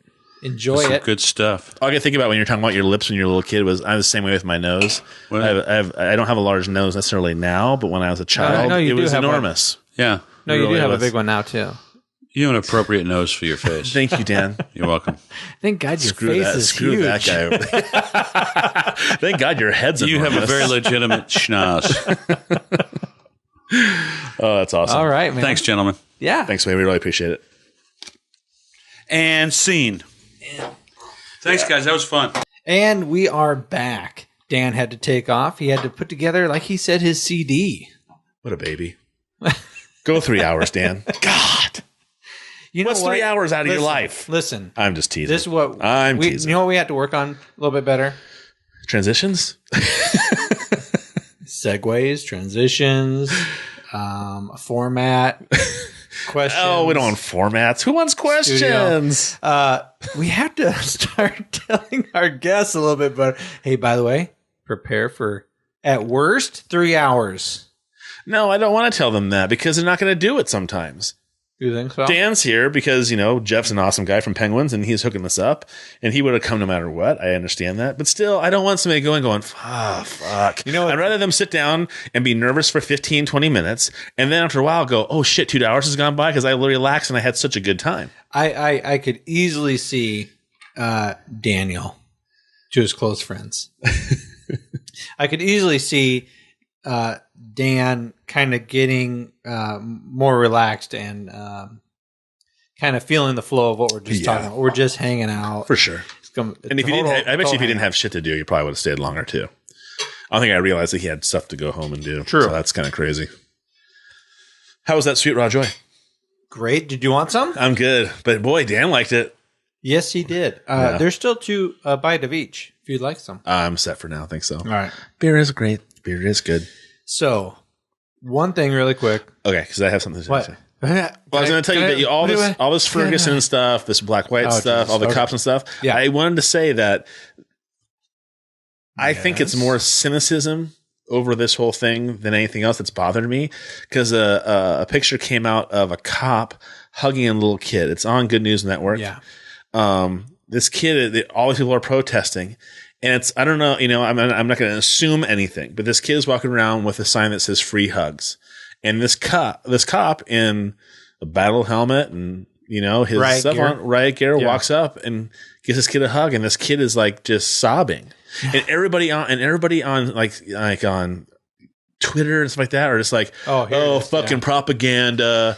They're just trying. And like, so what you're trying to say is they on purpose had a cop hug a kid who on cue cried, and now they're just going to do propaganda trying to make everything better. That's ridiculous. If you look on right here, I'll show it right here. Black boy embraces cop and a hug felt around the world. It wasn't the cop trying to force some Right. affection on this Exactly. child. It was this child putting out their, love right. to the community, And not all, obviously cops have a tough job. And because this one cop shot and killed somebody, I know there's a systemic problem going on that we need to fix, but not all cops are like that. So, there has to be some give and take. The whole witnesses, some people say that he had his hands up, but some people have said, so he had his hands up. He was still coming at this cop aggressively. So, there's so many, you have to take every single aspect. You can't take the cop's point of view. You can't take the witness's point of view, because eyewitness accounts very often are wrong. And how can you have, where they have 35 eyewitnesses of this happening, and everybody has some kind of different account of what happened? Yeah. It's a tragedy. It's horrible. There has to be an answer of how we either, as cops, like I'm a cop, that we approach each other in a different way. We as human beings. But I mean, it goes back to that study that Stanford did. I think you brought this up last podcast. Well, right? Well, I've brought it up a couple times. Sure. But when you have a situation like the Stanford Project, which we talked about a long time ago in previous podcasts, where it's documented that when you place people, a certain group of people, any group of people, it could be white, black, Hispanic, it doesn't matter, men, women, when you place people into a group that has power, like police officers, and you have another group of people in the Stanford Project, they just took college volunteers to do this experiment, and it didn't matter, and they took kids and they made them arbitrarily as cops, and they took other kids and made them arbitrarily criminals, and they had these criminals actually in a jail cell. Right. Oh yeah, they made it as real as they could. And within just a matter of days, the police officers were treating the students that were pretending to be cops, were treating the prisoners, the students who were pretending to be criminals, as real criminals. I mean, they were just being vicious and mean and horrible and degrading. And there's a movie about this. And they had to cut the experiment short because the students were treating each other so fucking terribly that it became unsafe. And that's the Stanford experiment. If you can look it up. And a controlled thing. And that was controlled. Right. So now you expand that to include poverty, include crime, include years as a police officer. Seeing the worst of the worst. You see the worst of the worst every day. And I'm not saying the worst of the worst is black or white. Right. But you don't pull people over. Cops don't pull people over and say, by the way, I just want to let you know, you're fucking driving great. I really appreciate you're staying in between the lines. You're not weaving at all. I know I'm probably holding you up, but I want you to know I really appreciate your driving today. Have a super day. Here's a coupon for a latte. They don't do that. And we wouldn't expect them to do that. But what we expect police officers to do is respond to shitty situations. Right. And when police officers respond to shitty situations every single day, you're going to, as a human being, become jaded. Right. You can't help it. So when you have that, it automatically reintroduces the Stanford Project experiment. On a grand scale. On a huge scale. So of course we're stupid to think that we are going to have anything other than a recreation of the Stanford Project. And I guess that's the part that's frustrating is that, and I also feel like, I think Jon Stewart, of course, does some pretty great social commentary about it, but he was talking about Ferguson and things like that, and his, here's your moment of zen at the end. Right. It was Richard Pryor on the couch with Jimmy Carson. It was 1977, and he's going, and Jimmy Carson something like, I don't know, I'm paraphrasing. He's saying, what are you doing this weekend? He's like, well, I'm going to go jogging with my buddy. He's like, so New York Police Department. Cops, there's going to be 2 black men tomorrow morning on Saturday morning jogging in the park. Please don't shoot us. We're just there to jog. I'm Richard Pryor. I mean, so it was 1977. He was making a joke. Right. It's going to be 30 or 40. It's 30 years ago pretty soon. Right. And so, or 40 years ago, seems like. But that type of situation, that feeling of the black community towards cops has been around for a long, long time. Yeah. And, let me ask you this, Todd. Which would you rather? I love the which would you rather game. I know there's a gray area in there somewhere, but I'm going to ask you which would you rather, black or white? Which would you rather have this type of negativity between an us versus them type of feeling and where we're at right now? Or would you rather there not be any fucking cops? because there is this huge push. There's all these people. There's a lot of people that are shutting down businesses, shutting down freeways in protest. Right. And what they're doing, is this an example of people who truly feel like their voices aren't heard and they have to go to such extremes and they're affecting businesses? They're not just affecting white businesses. They're affecting all business, period. They're affecting the common man trying to get to their jobs. And you're like, you just shut down a fucking freeway. I got to get to work. Right. And there's a guy who was late to his job and got fired or something too. And he was trying to get through somewhere and because of protest? And got trapped because of the protest. Yeah. I think it was Martin Luther King that said, one person's riot is another person's voice some kind of like one of these things that when you are unheard, right, you go to these drastic measures because things have been so bad for so long. I don't think that excuses anybody for burning down a store or looting a store. Nobody talked about the armed black men who were guarding the white businesses in certain areas of Ferguson. You didn't see shit about that. Well, you must have seen one thing. I saw one thing, right. But I also only seen one thing of, the cops underneath the season's greetings sign, all in fucking battle gear, waiting for the verdict to come out. So I'm going to try to take all of it with a grain of salt, because I do think the media really fucking hypes this shit up for the drama and only makes it worse. That's how I feel. It's not informing the public. It's inflaming the public in my mind. Yeah. It's like taking a can of soda and just shaking the fuck out of it.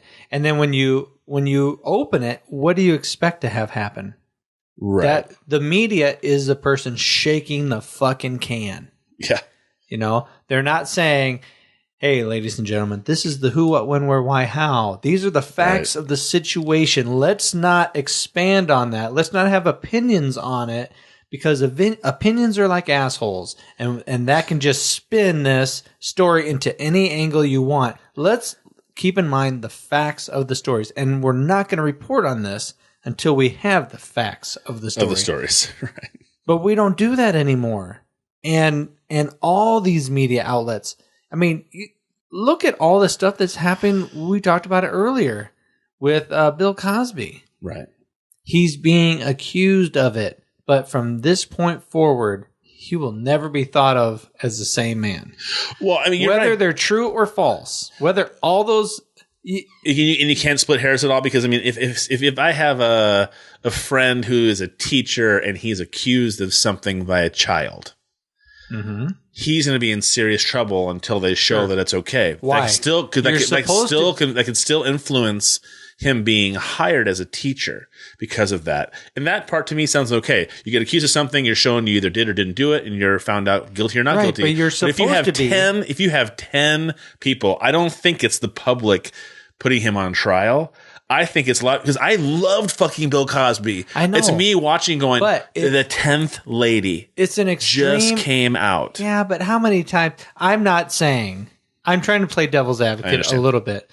I'm not saying that any of these women's stories are false. Right. All I'm saying is we've lost the idea that you are innocent until proven guilty. And I've been saying this argument. I've been spouting this line of thought since... For a long time. It's over a decade. There was a case where a California man, a pregnant California woman, washed up on the shores, and a man her husband was brought in and found guilty for her murder, and it was a big deal because she was pregnant.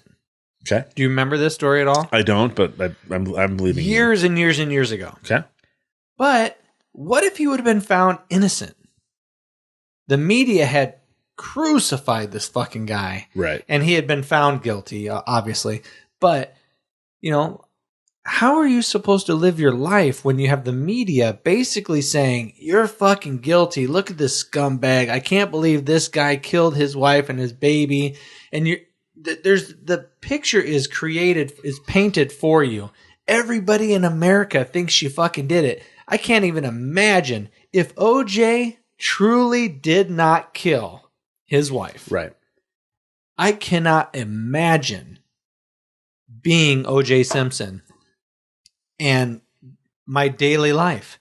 I go to get groceries. Everybody's looking at me like there's O.J. Simpson, the guy who killed his fucking wife and got away with it.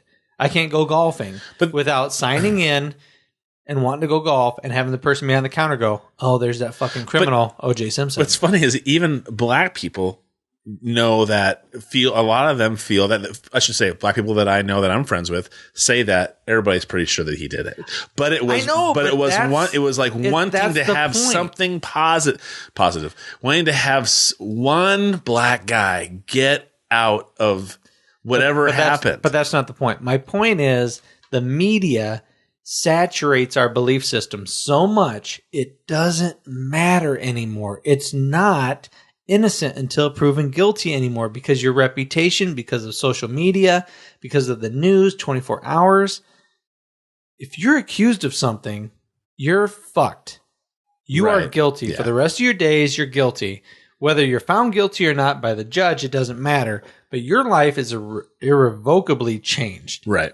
No, I agree. And that's fucking sad. What kind of? But that's our culture and our media. It's all media. Don't you think it's easy to blame true, it on but you can also decide is that truly, because change happens with one person. Oh God! I just threw my mouth. You just threw up a little bit because I have a hard time believing that change happens with one person. You do. But I'm going to throw this out there. If you want to be that one person, you want to make that change. Think about this. Let's try to bring back those values that we thought America stood for and that we were willing to go and fight for and risk people's lives for. And one of those values was innocent until proven guilty. Right. Well, and I think it allows time to think. Because when you're not given time to think. When you are like, oh wow, what's happening in Ferguson? What's going on? Well, if you turn on MSNBC, you have Al Sharpton railing against things from this point of view. And if you turn on Fox, every cop is a hero and never do anything fucking wrong. And this guy was a fucking thug and he deserved to die. So I mean, you don't ever get a chance to kind of think on your own. It's not like back in the day when you got like 3 or 4 newspapers and you're like, oh, what's this article about? Oh, I wonder what that's going on. Or you read an editorial and say, oh, this person says this, but this person says something else. I wonder what my ideas are about that. You don't get time to kind of pause and absorb and kind of assimilate what you kind of are feeling about things. Now it's like, no, it's this. No, this is what it is. This is what it is. Nope, over here. Here you go. No, nope. They're wrong. They're fucking crazy. Force-fed. Yeah. I mean, I think that's part of the problem is you're not allowed to think. And I also think that fucking people are fucking lazy. They don't want to think. So I'm going to listen to Al Sharpton and I'm going to go like, yep, Al's right. Now, I'm going to listen to Sean Hannity. Yep, Sean's always right. Rush is always right. That's, it's easier for me to do that. I have to put effort into being empathetic, thoughtful, and coming up with my own ideas. That's why I think people fall into these veins. Because then they think, well, it's so hard to get uningrained when you have these thought processes. Because they're fucking lazy. I'd much rather just say, all liberals are this way. Now I can just denigrate them and fucking rail against them, and I don't have to do very much effort. I don't have to say, oh, you know what? That piece that guy said the other day, I know he's a liberal, but that makes a lot of sense to me. Or I can say, like we've done with Rocky before, I don't agree with half of the things Ron Paul says, but you know what? The drug war issue, legalizing drugs, getting rid of this empire and pulling our troops back, those things I could fully back behind. But you have to be willing to say, it's not just one guy. You cherry picker. Yeah. Oh, no, it's definitely cherry picking for sure. But I mean, I think you have to, that's why I think politics and things are, and even the media and things are screwed up, is because you're not allowed to have more than one point of view. Oh, really? You think hunting's okay? You're a fucking pig. You shouldn't shoot a bear or a deer. Yeah. And when somebody says, well, hey, do you eat beef? Yeah. Well, the torture that just fucking took place in that cattle yard before you had your steak. Come on. You have to have points of view. Now listen, when it comes to trophy hunting, I'm not really down with that. I don't want to have a humongous moose head just to have a moose head. I'd rather shoot a moose so I can eat it. Do you know what I mean? Right. So, I can have different points of view that are nuanced. I don't have to be blasted with this one thing. You know what Sorry, did I kind of go on there? I apologize. That's okay. It's okay. It's okay, buddy. Some of the... all right. You know what? We'll just really quickly talk about a few trending stories. And I got this off of Yahoo News, okay? But one trending story is There's a news station that's in hot water for tweeting during a Ferguson press conference. And the tweet was, "Don't worry, Dancing with the Stars will be back on after the special report." Who got in trouble for that? It was, and I believe, I could be wrong, but it was WTVC, a local TV station in Chattanooga, Tennessee. I'm going to like that on Twitter right now, and I'm going to say, A fucking men. What is it? What's their handle? WTVC? Yeah. WTVC. That is Hashtag absolute reality. Hashtag Ferguson. ABC affiliate tweeted, "Don't worry, Dancing with the Stars will be on back after this special report." Hashtag Ferguson. If you had a problem with that tweet, you're a fucking douchebag. You're being defensive because the reality is it doesn't affect you, and your favorite TV show will be back on. So handle the stuff for now. So if you read the tweet and you didn't, and you had a problem with it, if you read the tweet and you're like, if you read the tweet, I want to understand what you're trying to say here. If you read the tweet, yeah, and it bothered you because they're saying somebody was minimalizing what's going on in Ferguson, and hey, don't worry. Dancing with the Stars will be on in just a second. Don't pay attention. Don't worry about all this serious shit that's going on right now. Right. Don't worry about that stuff. So I think that if that upsets you because I think they're speaking a truth about our society. And if it really upsets you that they made that tweet, then you're kind of a dick. Because that's the reality of it. Ferguson, you don't live in Ferguson. You don't have black-white relations that are bad. You live in your little utopian world. Okay. And when this Dance with the Stars back on, everything's going to be okay. That's what it's saying. So you think the tweet is fine to put out? Oh, absolutely. It's a great opinion. That's an absolutely perfect social opinion about how racial relations or cop relations deal. This tweet is coming out from the news station that's supposed to be covering. Right. Okay. So you're fine with that? I'm totally fine with it. I think it's a great tweet. You know what? That's really interesting. I'm really taken back by the fact that you're okay with it. Because I think, again, it's if they had said that, and had like hashtag Dance with the Stars, hashtag, it's hashtag Ferguson. It's saying, don't worry, this little scuffle that's on the news all the time is going to be over soon, and you can get back to your fucking world that is this perfect little world that you live in. That's what I think it's saying. Right. If it said hashtag something else, then I would have taken it as like, oh, come on, you guys. See, and in a way, I look at that and I think this is exactly what is making people fucking riot in Ferguson and around the world because people are like, you this really serious shit? Don't worry about it. Fuck that group.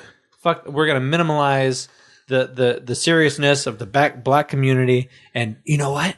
Dancing with the Stars will be on in just a second. If it didn't say hashtag Ferguson, I would think that's exactly what they were. That I would take it the same way. The hashtag Ferguson. The hashtag Ferguson has changed the whole thing for you because they're mocking it. They're mocking it by saying that. Oh, that's my take on it. They're mocking. Okay. That we really should be focusing on the important things. But don't worry, this news show will be over at some point, and you can go on to your cozy little life. Huh. Okay. Go back to being the sheep that you want to be. One of the things that makes this controversial is how did somebody say it? It's one of those things that I hate a lot. And when somebody sends an email or somebody's reading a tweet or somebody sends a text message, you read it and you think, or somebody leaves a comment on Facebook, you can read that, and depending on the day that you're having, you could read something and go, bitch? What the fuck? Perspective is... Yeah. But now, have you seen the latest commercials with your new iPhone 6 Plus? Mm-mm. You go to send a text message, and instead of sending a text message, you record your voice, and it sends it via the text messaging. So when you get the text message, you hit play, and you get to hear me say, "Hey, Todd, you're a dick. Have a great day." Instead of, "Hey, Todd, you're a dick," in words. You get to hear me say it instead of... Why? So it converts it to voice, or you record your voice? You're recording when you're texting. What's the difference between? You can send voice messages now, right? Can you? Yeah. Well, I can call you and leave a fucking message on your answer machine. No, on messaging right here on this phone, I can message you, and I can record it down below if I want to send you a message via text message. Text message. All right, do it. I want to see you do it right now. Got it, baby. I want to prove you wrong. But they're making it very accessible, and then it removes that chance for somebody to take you wrong. Bitch, you know I'm right. All right, so Todd is sending me, bitch, you know I'm right, and I should. Bitch, you know I'm right. All right. It's thinking. It's probably going to autocorrect. Listen, you recorded that and it put it into words, right? Okay, I'm saying an audio file is now on your text messaging screen. Okay, so this is what reminded me. It's Facebook message. Yeah.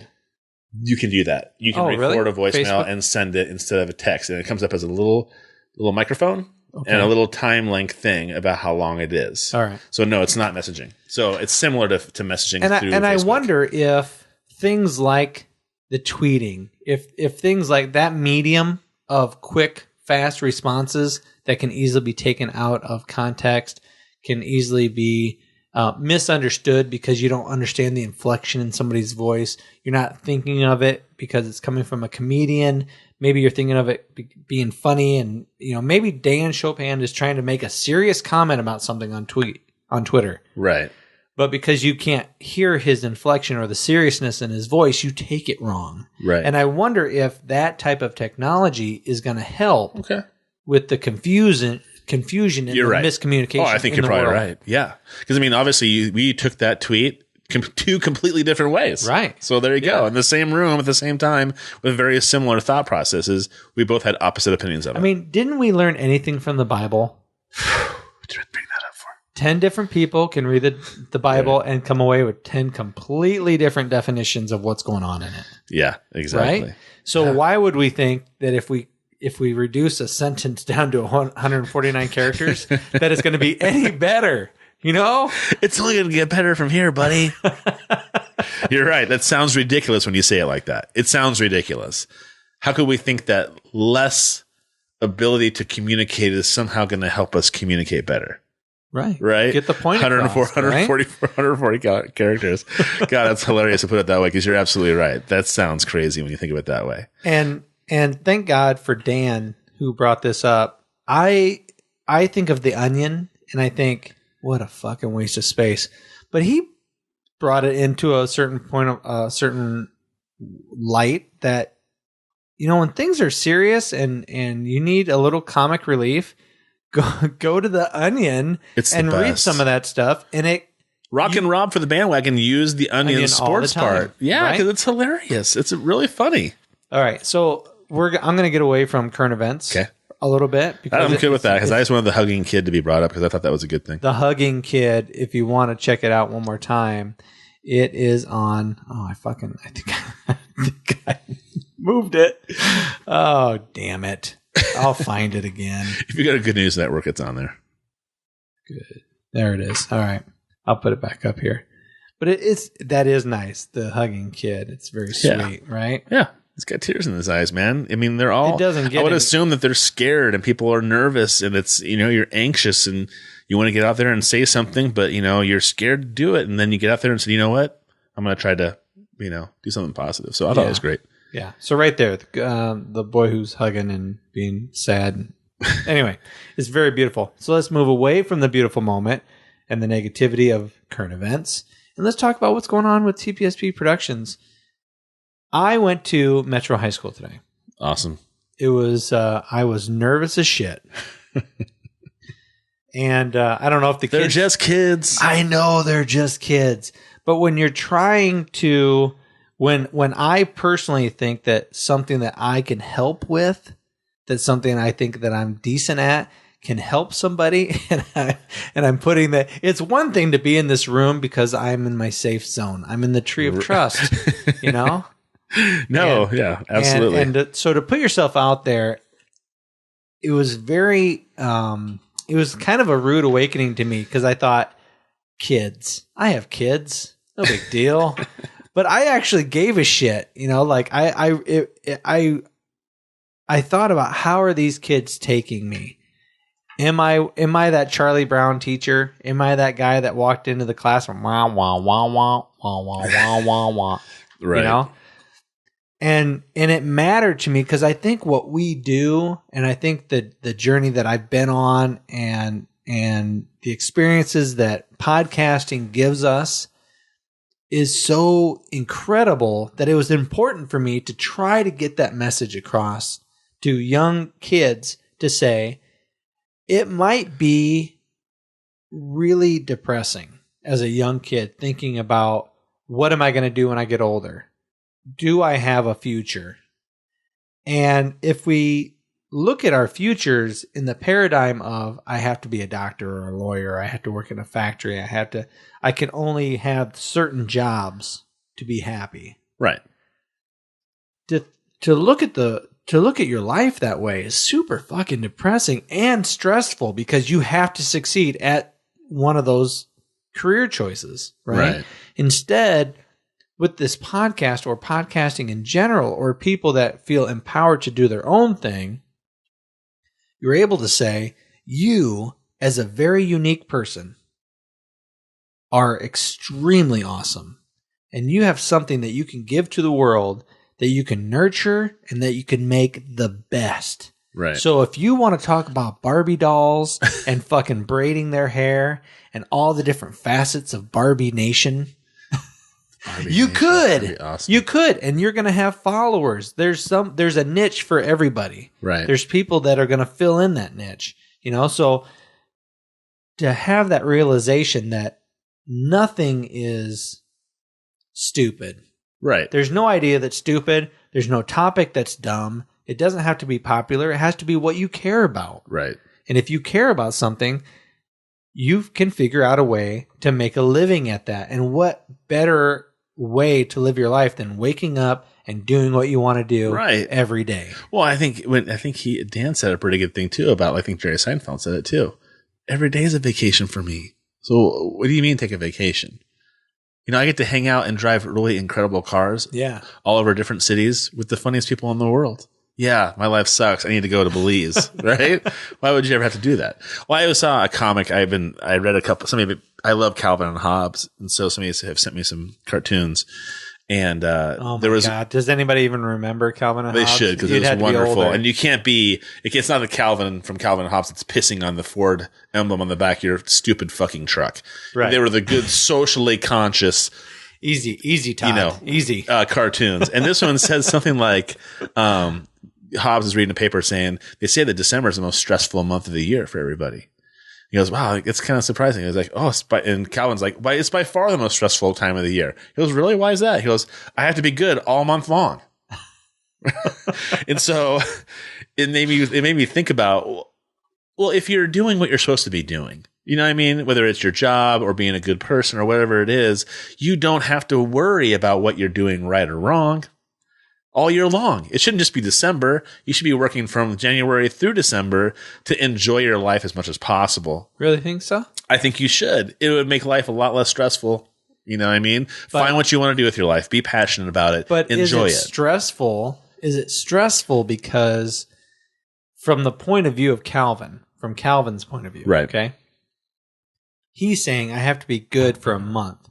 According to who? You know what I mean? His mom and dad didn't follow the rules, so he gets presents from Santa. But that's a certain paradigm. It's kind of like saying, right, and I'm taking it to fit mine. Right, but it's kind of like saying, hey, you with the tattoos all over the place and the big hoop earrings, you're never going to amount to anything, and you've ruined your life, and you're not going to be able to get a job.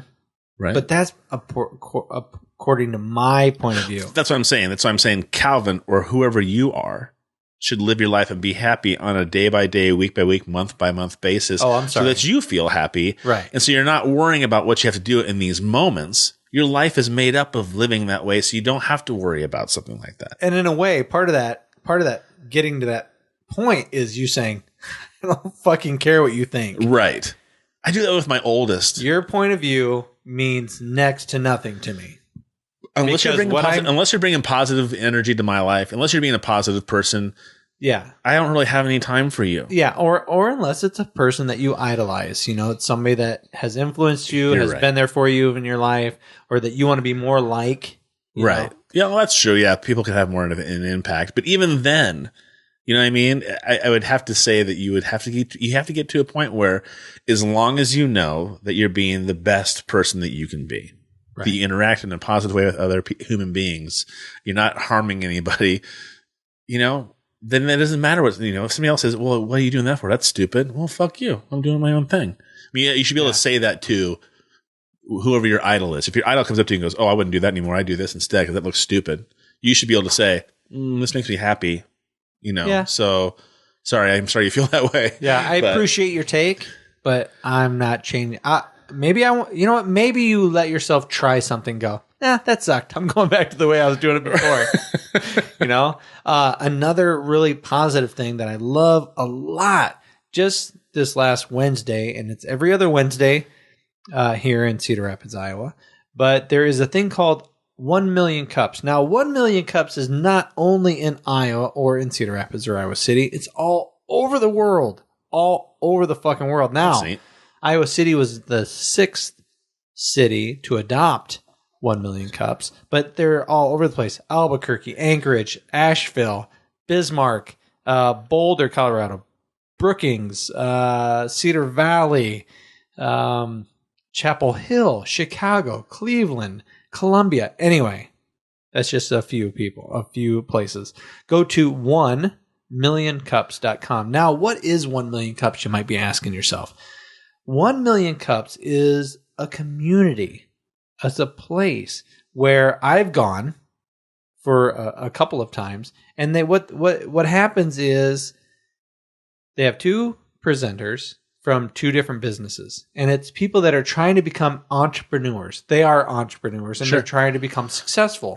And they give their sales pitch of their product, and then they say, "This is what I need help with." Okay, so it's kind of like Shark Tank.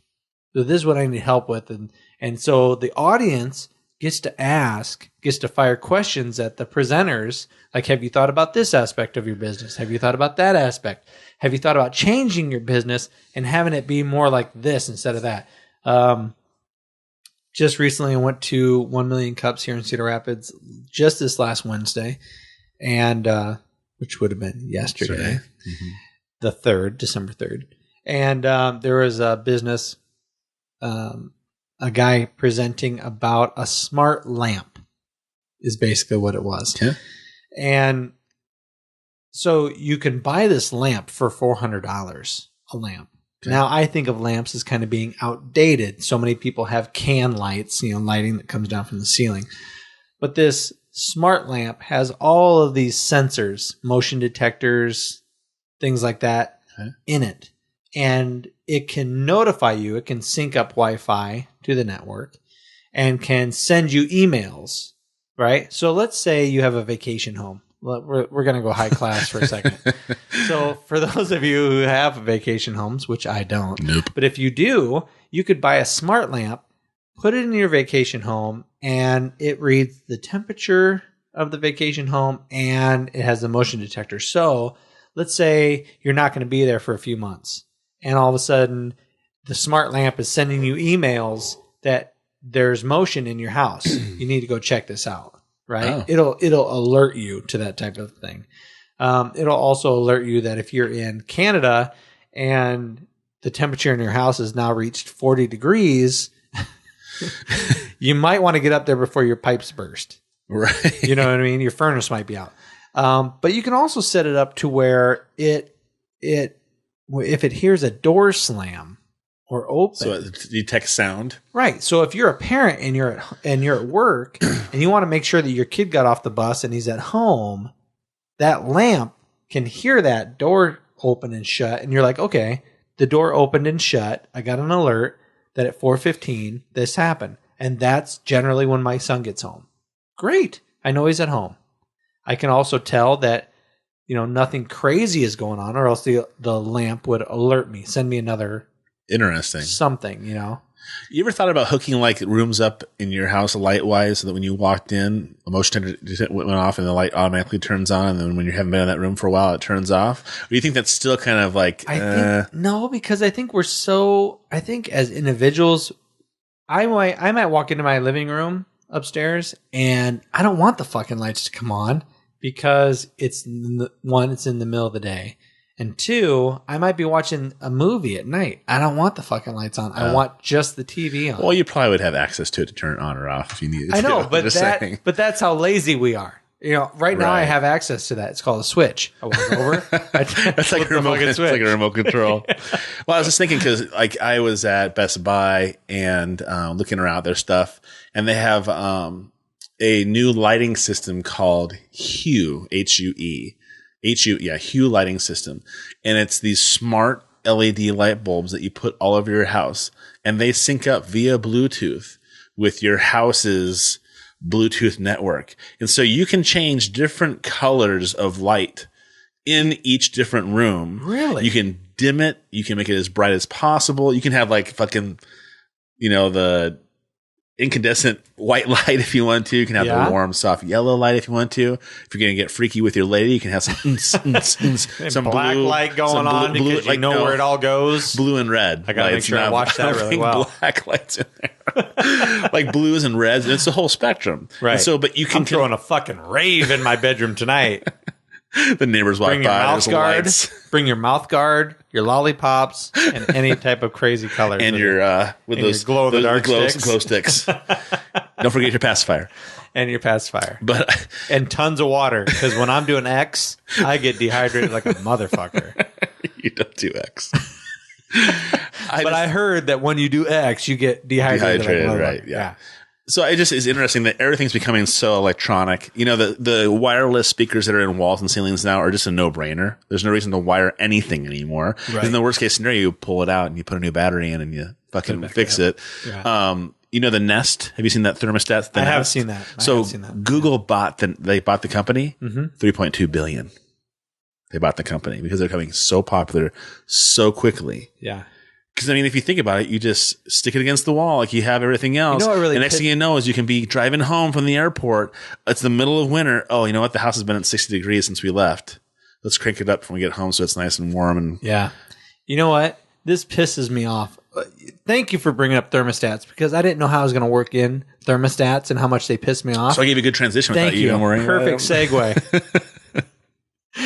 But the other day I wasn't going to bring this up, but the other day I was fucking hitting the buttons on my thermostat. Nothing pisses me off more than when your button doesn't work on your thermostat and you're trying to heat your fucking house up because it's cold, and you're just hitting the button and the little digital number isn't changing. So you're fucking jamming your thumb in there and you're wiggling it up and down. Anyway, it didn't work. That's what happened the other day. That was it. That's your whole thing? That was the whole thing. But when you brought that, what's it called again? Nest. The Nest. When you brought that up, I could just visualize me barely touching the thing. Yeah. And easily setting the temperature on my house. Well, and you know that it doesn't turn. Your hand's going over it, right? It's just like the iPhone. The guy who designed the iPhone is the one who invented the Nest. Yeah. That's so cool. It's smart. It's fucking brilliant. It's brilliant. You know what else is brilliant? 1 million cups. Because, and I bring this up again because I want to really push this point home. Just like podcasting is to us, 1 million cups is to people who feel like, I don't want to work for the man.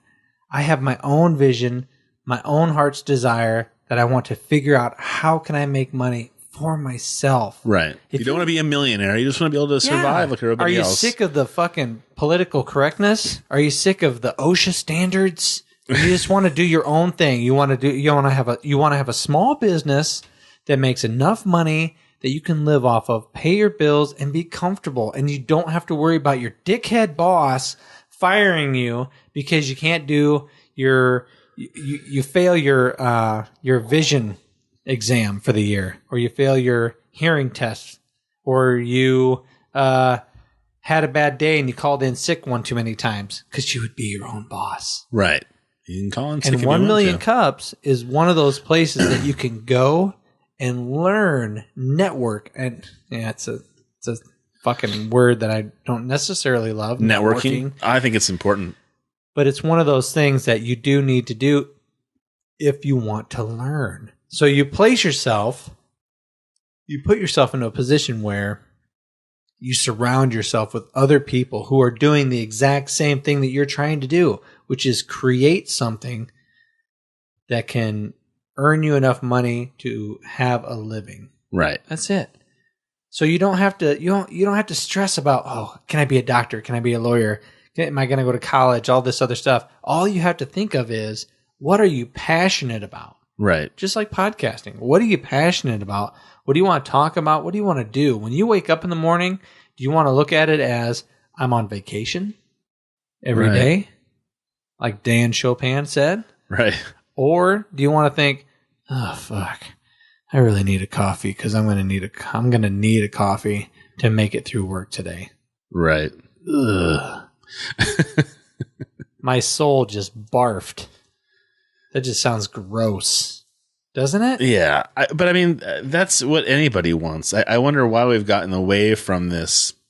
Well, I think this is the new thing. That I think that things like 1 Million Cups, the Geometric Building, downtown the Nubo area in downtown Cedar Rapids, I think this is one of those things that is just spreading like a virus. There's people that want to help other people be successful. Well, there's a need to be filled. That's what they've found. There's a need to be filled. People are wanting to be entrepreneurs and are wanting help. How can I get help? Those huge businesses and factories are not here anymore. Right. The population is so large that you have to become very unique, you know? And there are so many different places that they're trying to become streamlined and reduce the amount of employees that they have so that their profits are greater. Right.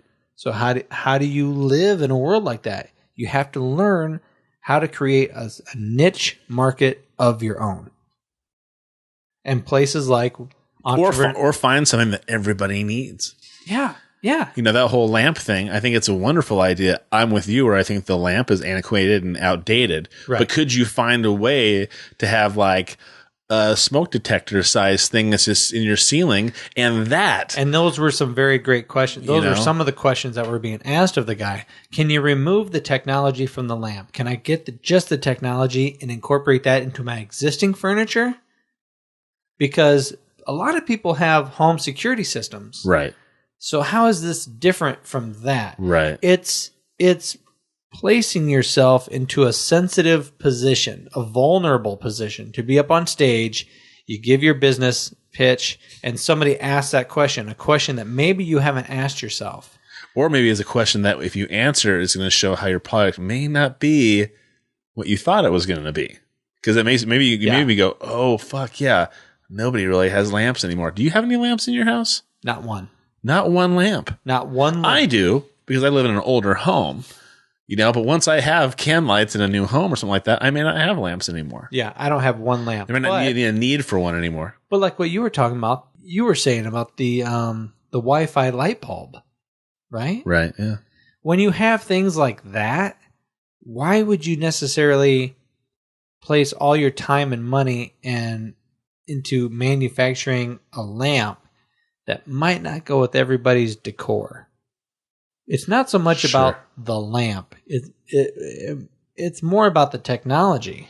That's why, it would almost, I would love for it to be like an Apple product where you've seen Apple TV, right? It's this little teeny box. Sure. So imagine you get this guy's thing. It's not a lamp. It's a little Apple TV looking thing. And you take it and you set it, on a shelf in your living room that kind of mixes in with all the other shit that's on your shelf. It doesn't take up space. And you take it, you plug it into the wall. It's powered on. It syncs up to your Wi-Fi. It syncs it to everything, and you're done. That'd be incredible. And then it's out of sight, out of mind. It's like one more layer of defense in your home. So even if you do have a security system, here's the easiest security system in the world for you. Plug this in, hooks up with your Wi-Fi, will notify you of sound, sights, and everything else happening in your, sounds and whatever he's talking about. But so it's sound, temperature, all that. Right. It's it's not going to encumber you at all. Again, it goes back to our society.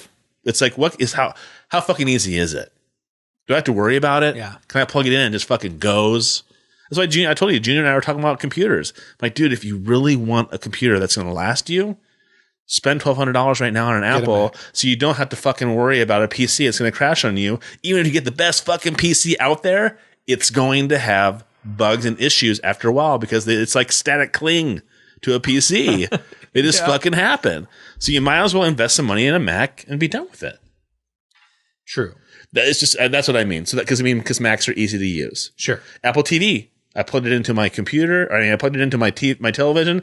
I plugged it into the wall, and I turned it on, and fucking boom! I checked in my security code for my Wi-Fi, and I had all the fucking movies and all my music off my iCloud, just like that. That's what it should be like. Yeah, done. So, everybody breathe. Everybody take a deep breath. Hey, I hope everybody enjoyed meeting Dan Chopin. Oh, it was great. I thought it was wonderful. And I know we talked about having not really known much about him. I only saw a couple little things on him. Right. I like coming in raw. He was very different than I thought. You know, I didn't know what to expect, and I liked the idea. It's like an adventure. And he was a very cool guy. Yeah. I liked him a lot. I suppose it is. Oh, you don't suppose it is. Good for you, Todd. It is an adventure. Way to put it in lingo I can understand. Way to dumb it down for me.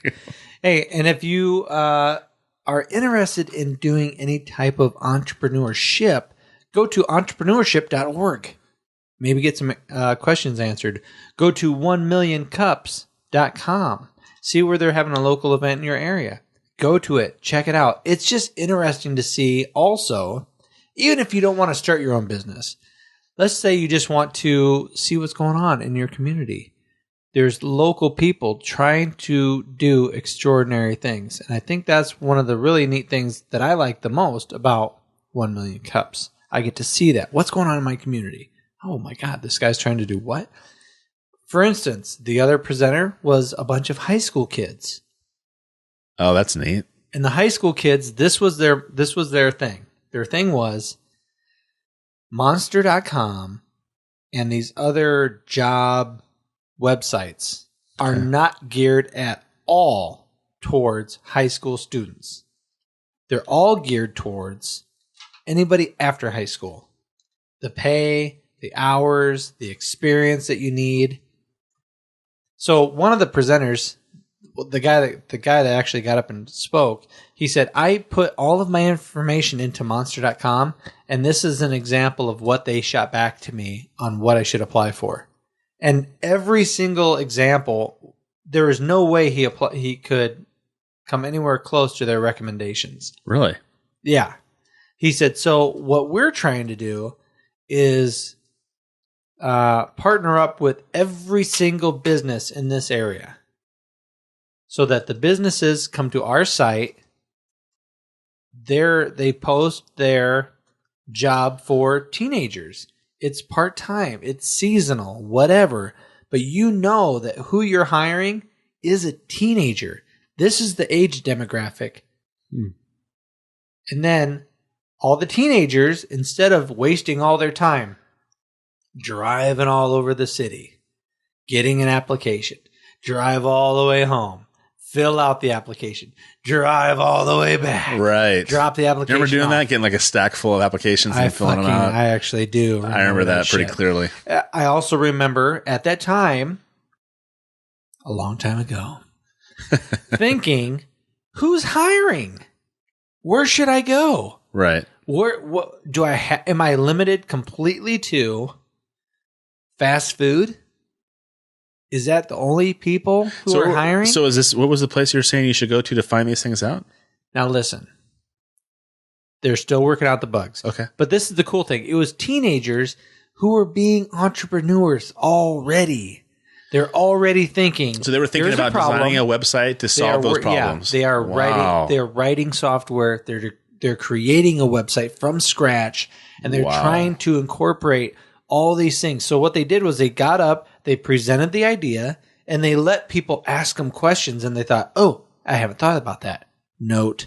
Oh, great question. Haven't thought about that. Note. Did you say, have you thought about just going to Squarespace? And, because no, I didn't say that, because what they want to do, it's a very customizable website, what they would need. You couldn't have a thing where like employers log on and just type. Then well, they need that. They need employers to have easy access to their site, and they need to have teenagers easy access to their site. It's a very customizable thing that I can see that going fucking gangbusters. I can see it going way past kids going needing jobs. And you'd be proud of me. Normally, I get really nervous in front of people, a lot of people, but I was the very first question. I raised my hand. What'd you say? And I said, I love your passion. I love the fact that you're still in high school and you presented this to us. And I could see how that would be scary. Have you ever thought of not only having a website to get teenagers jobs that pay, but also find what businesses are having internships? Because a teenager might say to themselves, I can't wait to be a fucking nurse. I can't wait to be a lawyer. I can't wait to do whatever it is. I can't wait to be a podcaster. I can't wait to be an audio technician. But if you could have an internship segment of your website to right now, you might not be making shit, but now is the time to not make shit. Right. When you're a teenager and your parents are paying the bills, right now is the time to do internships. And hey, mom and dad, I'm going to go invest my time in something that I think I might do after college. Right. Because right now I want to figure out, okay, this sounds like a good idea. I want to be an audio technician. Right. So you go do an internship somewhere that you're learning all about microphones and audio and software and all that stuff. And you're doing all the mundane, shitty little tasks. And when you're done, you're like, I do not want to fucking do this. Right. Thank God it was only a month or whatever. Right. But that's a question that gets answered only through internships. Because if you're wanting to get paid for something like that, I think the possibilities are much more broad if you're willing to walk into a company and go, I'll work for free. Right. I just want to understand what this job is about. Yeah. I'm not asking for anything else. All I'm asking for is some access and some training. That's all I want. And if you get your foot in the door and you do find that you love it, there's a paying job that's waiting for you. Right. Because you're somebody with experience, somebody who's been at the company, and somebody who has been working side by side with the other people. And as on top of that, here's a kid or a person, who was thoughtful enough of, I think I might want to do this later. So I'm not going to get paid to it, but I am going to devote my time and my energy towards it. Because I'm passionate about it. I'm much more apt to say, I'll be happy to give you my money because I know you worked for it for no money back in the day to really know what you wanted to do. That would get me fired up to hire somebody. Holy shit. You went and did this for free for for 6 months? Holy shit. I mean, they talk about people at The Daily Show. They have a lot of interns and like Stephen Colbert. I cut you off today too, talking about his last show coming up. They have tons of interns, but they have people that are interns that are now writers on their show, or that are executive producers on their show that started out as an intern. That's amazing. Right. So for these guys who I gave them our card and I said, I would love to talk to you and promote your business. Once you're ready to have people go to your website, once it's created, let me know. I really hope that they do include that internship area to their website because I think it's almost more valuable than saying, oh, good, where's that $7 job that I can work? Right. But even then, it's like if I can go to a website and type in retail jobs in Cedar Rapids, and it pulls up everything alphabetical order from Applebee's, to Zeppelin's. Yeah. You know what I mean? You could be a dishwasher somewhere, or you can do this. I mean, if I wanted to just find out what's out there, and maybe I look at that list and go, I do not want to flip burgers. Can I do something else? Can I work in the produce section of Hy-Vee or something? Yeah. Seasonal work, graduation's about ready to come around, or if you're a sophomore or junior, and you're about ready to school's about ready to get done for the year, and you look into the seasonal aspect of this website, and you're like, holy shit, I didn't realize that mowing lawns and doing landscaping was an option for me because I have zero fucking experience. And everybody who goes to this website as a business knows that none of these high school students are expected to have any experience. Right. It's okay for me to apply because I think a lot of people say to themselves, I would love to try that job, but I don't have the experience. Yeah, I don't know how to do that. I don't think I'm a good fit for it. Well, you never know until you apply. Or if that business were to say, on that website, yeah, I know you don't have any fucking clue. All I'm looking for is somebody who's hardworking, who's going to show up, be on time, get it done. But again, I digress. Back to 1 million still cups. A neat thing. That is the platform. 1 million cups. That's the platform that these kids, teenagers, took, and they're going to create something very special. I'm sure in the future you'll see it. So pretty amazing stuff. Should we sign off? Should we take off? Should we talk about our sponsors one last time, and then we can end this? I'm sick of looking at you. Thank you again to Dan Chopin for showing up today and hanging out with us. I really, truly appreciate it. Yeah, he's got to work tomorrow, Friday and Saturday and Sunday. So. Yeah, I wish that I could get this podcast out sooner so I could promote him being at Penguins, but I can't. That's just the way it is. Once again, thank you to It Works independent distributor Kathy Sculla for helping sponsor this show.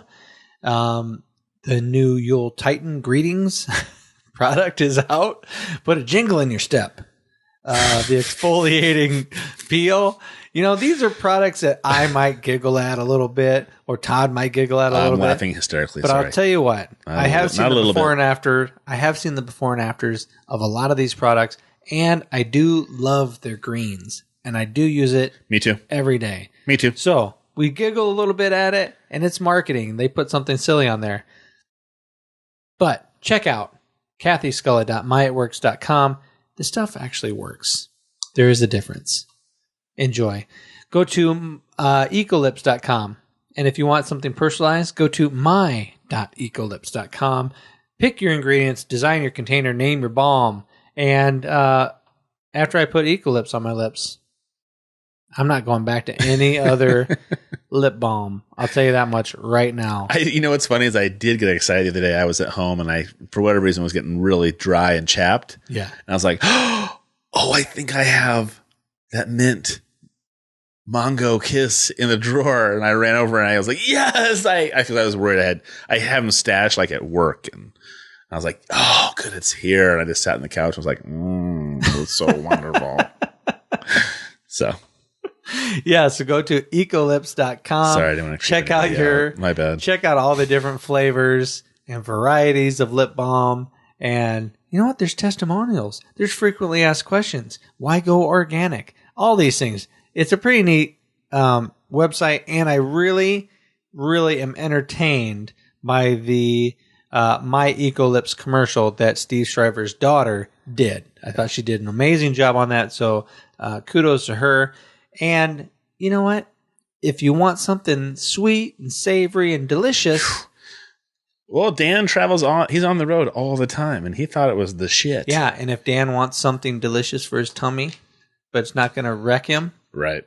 Go to Sweet Raw Joy. Go to sweetrawjoy.com and order some. Or if you live in the Cedar Rapids area, because it's a small business that's just blossoming, beautiful little blossom. Yeah. They have it in their Oakland Hy-Vee. They're going to have it at Oakland Road. New Pioneer Co-op when that opens up. There's a couple of different grocery stores, and I would show you right now on the screen, but for whatever reason, their website is down. Todd is going to talk to Lori about it Saturday. About her website? Hey, what's up with your website? It's down, sure. right? Yeah. You better say something, because I can definitely sometimes do that. people don't realize. Things are in construction. Yeah. So maybe she can give us a heads up on that. Perfect. But sweetrawjoy.com, or go pick up your own. They are delicious, and I love them. Satisfies your sweet tooth without wrecking your gut. Yeah. And the last thing, Cards Against Humanity. Go to cardsagainsthumanity.com. We play it on the podcast, but we also play it in our private lives, and we have a great, great time. For instance, what never fails to liven up a party? Wait, they just mixed up the screen. Adventure Romance blank from Paramount Pictures blank. Adventure Romance Republicans from... Oh, God damn it. That just got all fucked up. But you can watch it. If you're watching it on YouTube, you can see the screen. There it is. There's a bunch of funny, silly little different... You never know what you're going to get. And every time you play the game, it's different. Yeah, that's why I love it. Because, for instance, blank plus blank equals blank. We haven't had that one yet. Let your mind fill in the blanks. And I had the perfect combination for that. It was something about my vagina and 100%, plus my magical vagina. Going 110%. Plus my vagina equals a man's something orgasm, right? I can't remember. If you can just rewind and listen to the beginning of the podcast, Yeah, you'll just hear fucking it. listen. It was perfect, though. But hey, if you do want to listen or see the podcast, go to tpspproductions.com. And while you're on there, you can see all of the podcasts that TPSP Productions is producing right now. Matt and his partner do all their fancy work. So there is the Primal Scream, which you're on right now. There's also the Count to 10 podcast. There is also the Bandwagon podcast with Rock and Rob. Wonderful, funny take on sports. They do a great job. And with more to come, hopefully. But also while you're on there, make sure you go to shows at the top of the search bar and click on the Primal Scream podcast. That's our podcast. And while you're there, you can like us on Facebook. You can follow us on Twitter. You can comment. Twitter? Make sure you I was giving it an accent. That's right. You can comment. You can like us, follow us, all that good stuff. The more feedback we get, the more we love it. Good, bad, and indifferent. Just hook us up. Yeah, because I like the comments. If you want something, if you want us to talk about something, or if you say, I didn't appreciate Todd's view on that tweet that was sent out. Yeah, I'll read it on the air. We'll talk about it because Todd could be. Yeah, I totally agree with you. Todd's a dick. Todd could be. You're gay. Ron Paul, 2012. Yeah. All right, dude. Anyway, that's it. One last thing. Go to YouTube. Check out the Primal Scream podcast. Type that into YouTube. Like us. Subscribe. All that stuff is very, very, very, very, very, very important. Did I put enough varies on there? Get one more. Very important. And again, comment. We like them. We do. Subscribe. That's my call to action. We're done. We're out of here. Oh my God. You're getting the lingo down, man. You're getting the lingo down. You're networking and you're calling things to action. I love it. I love it all. I love it all. Hey, you know what? What? I'm Matt. I'm Todd. We'll see you later. Adios. Good night.